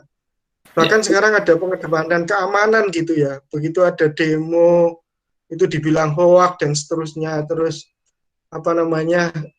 intinya telinga itu seolah-olah tidak ada itu ya. Itu yang mengkhawatirkan. Dari sisi lain tuh itu sebetulnya dari Omnibus Law selain substansi. Sehingga dari sisi proses juga menurut saya kok tidak pas gitu ya, tidak betul ya untuk dinilai. Tapi mungkin jangan-jangan ini memang kita kembali tadi semangatnya sentralisasi, sehingga ini memang nada-nadanya ada kecenderungan seperti orde baru lagi ya, pendekatan keamanan juga lebih mengemuka. Saya juga wanti-wanti ya ke panitia kaitan dengan acara ini, ya kita juga harus tetap hati-hati ya, dalam pengertian kita tetap mencoba karena ini forum mimbar ilmiah ya, mimbar ilmiah sebenarnya tetap dilindungi undang-undang sehingga sebenarnya tidak masalah gitu ya. Tetapi kita tetap harus menjaga, memang ini mimbar ilmiah yang bisa melihat sisi positif maupun negatif ya. Mungkin juga ada, mudah-mudahan ya kalaupun ada keamanan bisa melihat bahwa ini melihat mendudukan pada porsi yang sebenarnya, bukan karena kita benci atau apa, itu kan tidak.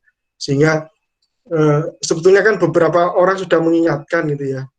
Ya intinya tolonglah untuk sesuatu yang normal atau dikatakan pasti itu nilai yang wajar itu ya dipenuhi, yang patut aja. Bukan kita menuntut terlalu lebih sebetulnya. Jadi umumnya bikin undang-undang ya selalu partisipasi luas sebetulnya. Tetapi ini memang beberapa pembuatan undang-undang terakhir nampaknya kok agak buru-buru, malah orang menjadi curiga akhirnya. Jangan-jangan memang ada kepentingan yang disembunyikan gitu loh. Nah, sehingga sebaiknya memang ya kembali lagi lah ruh bahwa ketika menyusun undang-undang ya harus terbuka seperti mungkin, apalagi undang-undang sebesar Omnibus Law yang dampaknya hampir semua sektor itu terdampak. Ya, bahkan seperti saya misalnya sekarang tinggal di Karanganyar, itu juga sekarang ada 1-2 pabrik plastik sudah beroperasi. Ini saya juga sudah mulai merasakan dampak itu ya. Ada pencemaran. Nah ini dengan Omnibus Law nanti gugatan terhadap itu akan lebih sulit gitu sebetulnya. Tapi jadi intinya ini nanti kita akan merasakan semuanya ya terkait dampak ini. Baik kita saat di rumah maupun nanti mungkin kita merantau kemana gitu ya, pasti akan bisa merasakan dampak ini. Sehingga ini memang perlu keterlibatan semua orang dan diberi waktulah untuk didengarkan apa yang, karena tidak semua orang bodoh gitu ya. Jadi seolah-olah kalau melihat narasi pemerintahan seolah-olah semua orang yang menolak itu terkena hoax gitu ya. Jadi kena hoax gitu sehingga tidak perlu didengarkan pendapat dan aspirasinya. Ya, ini yang sebenarnya agak mengkhawatirkan. Mungkin itu saja dari saya, tambahnya Mas Andian. Terima kasih Pak Singgi untuk tambahan perspektifnya. Monggo Mas Andian. Baik, terima kasih Pak Yasin dan juga Pak Singgi. Jadi selain substansi yang tadi dijelaskan oleh Pak Yasin juga Pak Singgi tadi, juga perihal prosedural ya mengenai Omnibus Law ini juga cukup kontroversial ya, mulai dari dikerjakan saat pandemi, kemudian tertutupnya asas keterbukaan, hilangnya peran publik di dalamnya, sehingga menyebabkan interpretasi dari pemerintah pun juga berbeda dengan yang diinterpretasikan oleh masyarakat pada umumnya, dengan serikat buruh, dengan kalangan akademis dan sebagainya. Apa yang dikatakan pemerintah adalah yang diklaim benar, sehingga apa yang dikatakan bukan dari pemerintah itu diklaim hoax. Begitupun juga sebaliknya, sehingga ini masalah interpretasi juga belum sepenuhnya selesai mengenai undang-undang ini. Juga tadi perihal mimbar akademis yang dilaksanakan pada pagi hari ini mengenai Rujon ini, sebenarnya jujur juga dari pihak panitia juga sempat ada rasa takut Pak mengenai mengadakan kegiatan seperti ini. Nah ini pun juga kalau saya sendiri merasa aneh ya, ketika ada kesempatan untuk mengadakan kegiatan mimbar akademis tetapi ada rasa takut di dalamnya. Nah ini ada apa? Negara ini ada apa? Kenapa kita mau ngadakin mimbar akademis saja ada rasa takut di dalamnya? Ini juga patut curiga juga ini. Apalagi runtutan peristiwa selama ini kan juga kemarin juga sudah ada penculikan mengenai beberapa aktivis juga menjadi suatu perihal yang cukup mengkhawatirkan ya. Baik, apakah ada pertanyaan lain dari teman-teman peserta Rudison? Saya persilahkan sebelum ya, silakan. Saya izin bertanya Mas Andian. Baik, silakan Rizaldi. Mungkin ini sebagai pertanyaan terakhir ya, karena waktu sudah menunjukkan pukul 11 karena sudah melebihi batas. Silakan Rizaldi untuk Mas Rizaldi untuk bertanya. Baik, terima kasih Mas Andian selaku moderator. Sebelumnya perkenalkan saya Rizaldi Hilmi ya, dari mahasiswa pendidikan geografi UNS angkatan 2019. Terima kasih Pak Yasin tadi atas segala penjelasannya dan juga Pak Singgi tadi atas segala penjelasannya.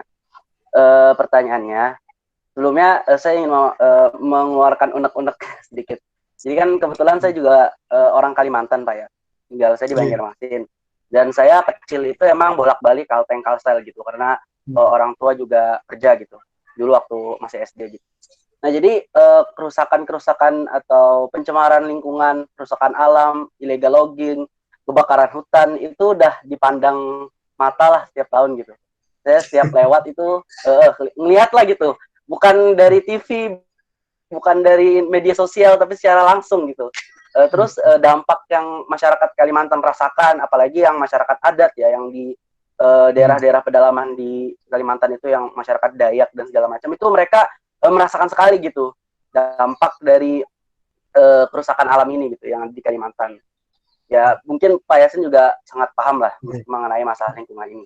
Nah, saya sebagai mahasiswa juga, dan mungkin nanti akan mencoba setelah lulus ini gitu kan, lebih fokus juga ke masalah lingkungan juga gitu sebagai mahasiswa geografi. Nah, ketika saya udah mantau Omnibus Law Pak dari Januari, maksudnya sudah dengar berita-beritanya, terus ngikutin bagaimana perkembangannya dan segala macam. Dan kita kemarin sempat teralih fokuskan dengan COVID. Nah, sekarang tiba-tiba tanggal 5 Oktober diketok palu, ya kan, itu juga kaget, saya juga kaget gitu. Dan banyak terjadi problem ya di masyarakat juga, di mahasiswa yang demo dan segala macam. Dan pemerintah ternyata masih tetap kekeh untuk mengesahkannya, walaupun banyak kontroversi undang-undang, mulai dari yang berapa halaman jadi berapa halaman itu, sampai di akhirnya sampai juga ke presiden, dan presiden juga bilang kalau misalnya masyarakat menuntut silahkan ke MK gitu kan. Nah,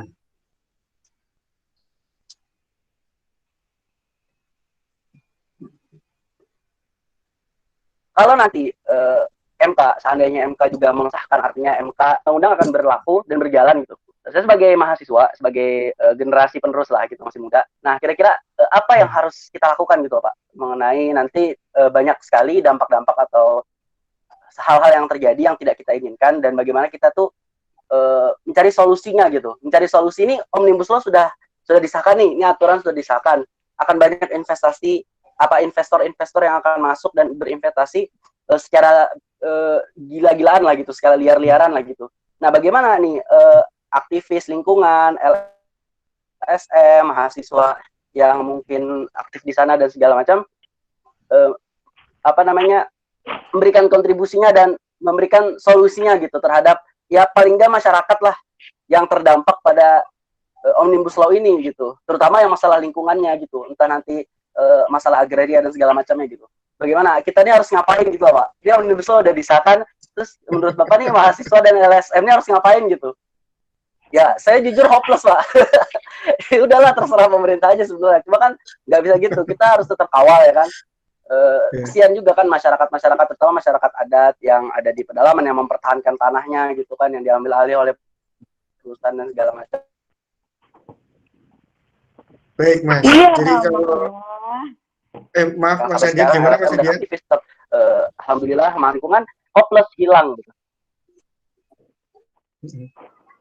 Ya itu mungkin pertanyaan saya Pak. Jadi kira-kira apa gitu yang akan kita lakukan sebaiknya untuk ketika Omnibus Law disahkan ini. Ya baik, terima kasih pertanyaannya dari Mas Rizaldi. Sebelumnya silakan untuk Kak Safira untuk menonaktifkan mic-nya ya, supaya tidak mengganggu dengan diskusi. Ada tisu. Permisi untuk Kak Safira, silakan untuk menonaktifkan mic-nya supaya tidak mengganggu jalan diskusi. Kemudian saya persilahkan Bapak Yasin Yusuf untuk menjawab ya pertanyaan dari Mas Rizaldi. Silakan Bapak. Ya.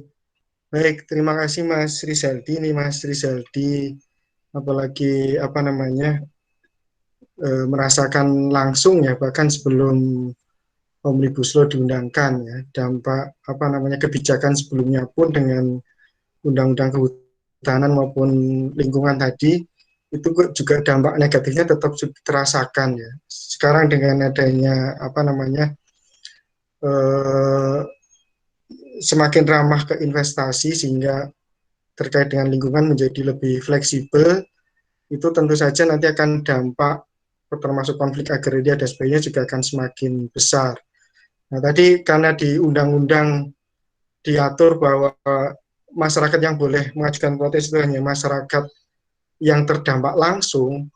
Nah, maka tidak mau kita pemberdayaan ke masyarakat lokal, Mas. Sehingga misalkan nanti ada kegiatan KKN atau kegiatan apalah terkait dengan mahasiswa maupun aktivis misalnya, itu ya orang harus pinter intinya. Dimanapun orangnya sekarang orang harus pinter. Sehingga dia harus tahu memperjuangkan sendiri. Karena sekarang kalau kita ikut mendampingi pasti nanti tidak boleh ya, karena melanggar itulah. Nah, sebelum itu harus ada tetap pendidikan terkait bagaimana mengadvokasi diri sendiri ya terkait dengan lingkungan, bagaimana itu yang mungkin perlu kedepannya ke sana, karena mau tidak mau kan undang-undang itu kalau sudah jalan, ketika kita melanggar nanti kita juga akan kena, sehingga bahkan sebelum kejadian itu masyarakat perlu dimanapun itu nampaknya perlu ada semacam peningkatan kapasitas ya, kapasitas pengetahuan termasuk kapasitas bagaimana memperjuangkan misalnya di peluang yang sempit sekalipun gitu ya. Jadi peluang memperjuangkan kan semakin sempit ya. Tetapi ketika orangnya kemudian punya kapasitas yang baik, mungkin masih bisa memanfaatkan celah itu. Sehingga apalagi ketika itu kemudian bisa menjadikan masyarakat menjadi utuh ya, karena biasanya juga ketika masyarakat mulai memperjuangkan kan juga ada proses diadu domba gitu ya, ada yang pro kontra nanti hanya di tingkat masyarakat sehingga akhirnya menjadi perjuangannya tidak utuh gitu. Sehingga terkait dengan itu pun juga perlu ada kesadaran bersama. Jadi ya perjuangannya nanti hanya di sana, Mas, di di ranah penyadaran, di ranah pemberdayaan, di ranah peningkatan kapasitas di masyarakat-masyarakat yang nantinya mungkin akan terdampak. Sebenarnya kan kita bisa memprediksi itu ya. Jadi itu Mas yang bisa dilakukan sebetulnya. Karena secara langsung, apalagi nanti kalau ketahuan pasti akan ada tindakan gitu ya. Sehingga memang ini mau tidak mau masyarakat harus pinter.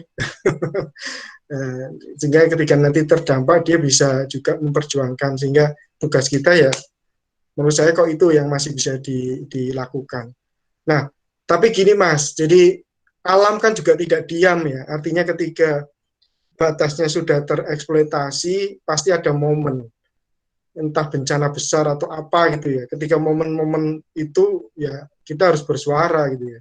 Sehingga ada momen yang memang mungkin nanti pada akhirnya, oh iya ternyata kebijakan kok salah gitu ya. Kebijakan terlalu berlebihan misalnya. Kan orang juga tidak akan pasti diam Mas. Ketika sudah dirugikan terlalu besar kan juga pasti akan. Nah ketika itu nanti terjadi di mana-mana, itu kan sudah malah pemerintah seperti dalam tanda kutip ya ini ya bunuh diri sebetulnya. Karena ketika ini nanti menjadi sesuatu yang masif, ketika ini semua menjadi gerakan ya kayak mungkin reformasi 2008 kan juga seperti itu, ketika sentralisasi sudah terlalu berlebihan misalnya, orang kemudian akhirnya bergerak semua dari semua titik gitu ya, sehingga yang mungkin terjadi akan seperti itu. Sehingga momen-momen itu mungkin juga penting juga, tetapi ketika momen-momen biasa tidak ada sesuatu yang istimewa ya tadi paling tidak di penyadaran lah, gerakannya lebih ke sana. Mungkin itu Mas Rizaldi ya. Baik, terima kasih Bapak Yasin. Apakah ada tanggapan dari Mas Rizaldi? Ya, terima kasih Pak Yasin atas jawabannya. Mungkin Mas Andi dari saya cukup. Baik, cukup ya Mas Rizaldi. Terima kasih atas pertanyaannya. Baik, saya juga mengucapkan terima kasih kepada Ustaz Rudison. Mohon maaf mungkin apabila ada pertanyaan yang lain ya mungkin ya. Mungkin nanti bisa disampaikan kepada pihak panitia apabila masih ada pertanyaan atau sesuatu yang mengganjal. Karena ruang diskusi ini terbatas oleh waktu ya, karena sudah mendekati waktu zuhur. Langsung saja saya persilahkan Bapak Yasin Yusuf untuk memberikan closing statement mengenai Rudison 2 ini dengan tema yang tadi telah dibahas. Terima kasih. Baik, terima kasih Mas Andian, peserta Rudison. Terima kasih sudah menyimak apa yang saya sampaikan. Mudah-mudahan ada sesuatu yang bisa diambil ya. Jadi poinnya adalah pembahasan kita terhadap meneropong dampak Omnibus Law terhadap lingkungan. Kalau melihat penjelasan tadi, mungkin kecenderungan negatifnya itu lebih menonjol ya, bahwa dampak positif tentu saja ada ya, apalagi untuk kelompok tertentu investor pasti sangat diuntungkan. Tetapi melalui forum ini saya kepingin mengingatkan sehingga jangan terlalu miring ya, condong ke ekonomi atau ke investor yang terlalu berlebihan sehingga pada akhirnya malah justru lingkungan terlalu dikorbankan, termasuk masyarakat juga, dan ketika itu dalam skala yang terlalu luas malah nanti akan membalik gitu ya, sehingga malah justru akan terjadi kekacauan ya, baik karena bencana yang terlalu besar ya, karena dampak yang itu maupun tadi dampak sosial yang sudah tidak tertangguhkan sehingga malah yang ditakutkan malah terjadi revolusi misalnya, sehingga itu yang ketika sesuatu itu terlalu berlebihan nanti larinya yang tidak ke sana itu.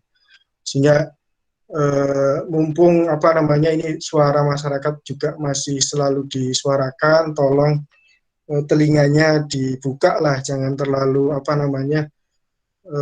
terlalu tinggi hati ya, terlalu merasa pede dengan segala keputusan yang justru nanti kontraproduktif. Mungkin itu dari saya, Mas Andian. Sekian. Assalamualaikum warahmatullahi wabarakatuh. Waalaikumsalam warahmatullahi wabarakatuh. Terima kasih Bapak Yasin Yusuf dan juga kepada Bapak Ibu dosen pendidikan geografi yang pada hari ini telah turut serta mengikuti Rudison. Saya selaku moderator akan menutup Rudison 2 ini dan juga pamit undur diri. Tapi sebelumnya saya akan membacakan beberapa catatan atau kesimpulan dari hasil diskusi pada pagi hingga siang hari ini. Yaitu yang pertama, Omnibus Law merupakan suatu sistem penyederhanaan perizinan berusaha dengan semangat yang dibawa yaitu deregulasi, debirokratisasi, dan sentralisasi. Kedua, Omnibus Law di dalam pasalnya tidak menghapus suatu kebijakan mengenai lingkungan, tetapi melakukan relaksasi dengan pelemahan fungsi kawasan, pengurangan alur persetujuan, dan juga penyederhanaan kontrol perizinan. Ketiga, deforestasi dan degradasi lahan dapat berpotensi lebih cepat, intensif, dan masif. Keempat, adanya penyederhanaan partisipasi publik serta pengurangan partisipasi pemerhati lingkungan, persetujuan lingkungan, serta adanya pelemahan sanksi mengenai keberjalanan usaha. Dan yang terakhir yaitu secara geografi, konsep keuangan harus seimbang baik perekonomian bisnis maupun aspek ekologi, sehingga perekonomian tidak merugikan atau mengorbankan lingkungan yang ada. Oke, baik, mungkin cukup sekian. Saya selaku moderator pada Rudison 2 ini pamit undur diri dan juga mohon maaf karena moderator yang sebenarnya Irwan Saputra tadi sudah dibahas yaitu tidak bisa mengikuti Rudison diri karena ada 1-2 hal. Oleh karena itu saya yang menghentikannya pada pagi hari ini. Mungkin cukup sekian dari saya. Bila taufik wal hidayah. Wassalamualaikum warahmatullahi wabarakatuh. Waktu dan tempat saya kembalikan ke pembawa acara. Waalaikumsalam warahmatullahi wabarakatuh. Terima kasih kepada Mas Andian Hidayat yang telah memandu acara inti Rudison 2 pada hari ini. Memasuki acara yang terakhir yaitu sesi dokumentasi dan penutup. Untuk dokumentasi silakan kepada panitia, mohon untuk dipandu. Halo panitia, apakah sudah bisa dipersiapkan?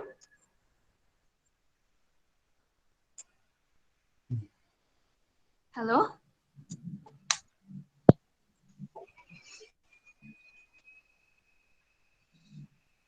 Oke, Oke, sambil menunggu saya izin mengingatkan kepada teman-teman peserta untuk mengisi presensi Rudison 2 yang telah dikirimkan oleh panitia di kolom chat. Oke.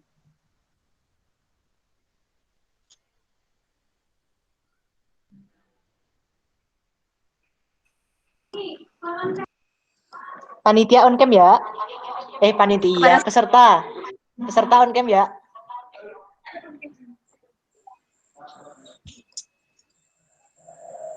Bisa dihitungi ya panitia ya.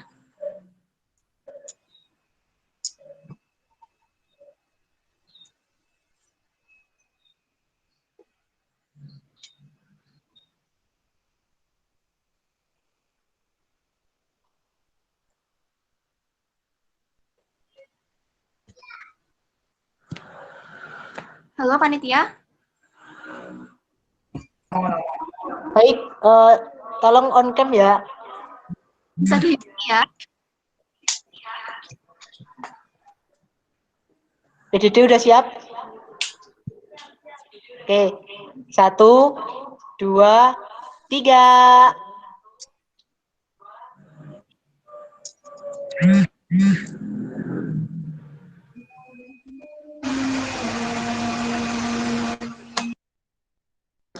Sekali lagi, gaya bebas. 1, 2, 3.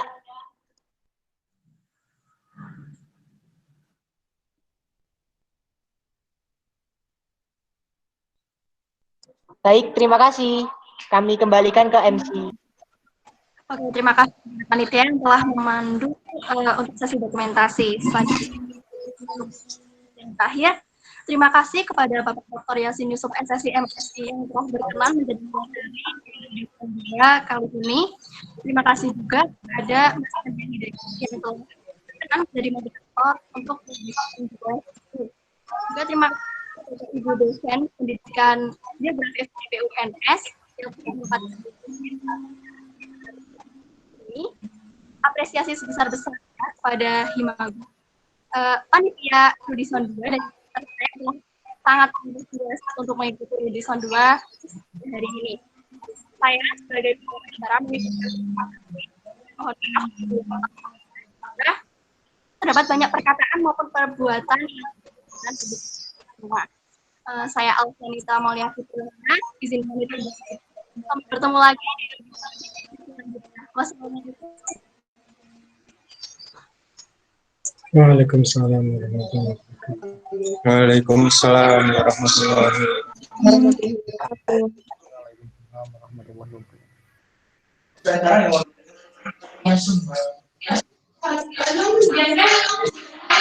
Terima kasih. Mas, ini revisi di Terima kasih semua. ini sama-sama. Ini kepanitia nih ya. Ini Rudison kalau bisa dirutinkan gitu. Itu kan Pak Singgi juga bisa naik jadi narasumber ya. Iya, Pak. Pembelajaran kan juga menarik ya. Baik, itu saja. Saya mohon pamit ya. Saya izin keluar. Sekian. Assalamualaikum warahmatullahi wabarakatuh. Waalaikumsalam.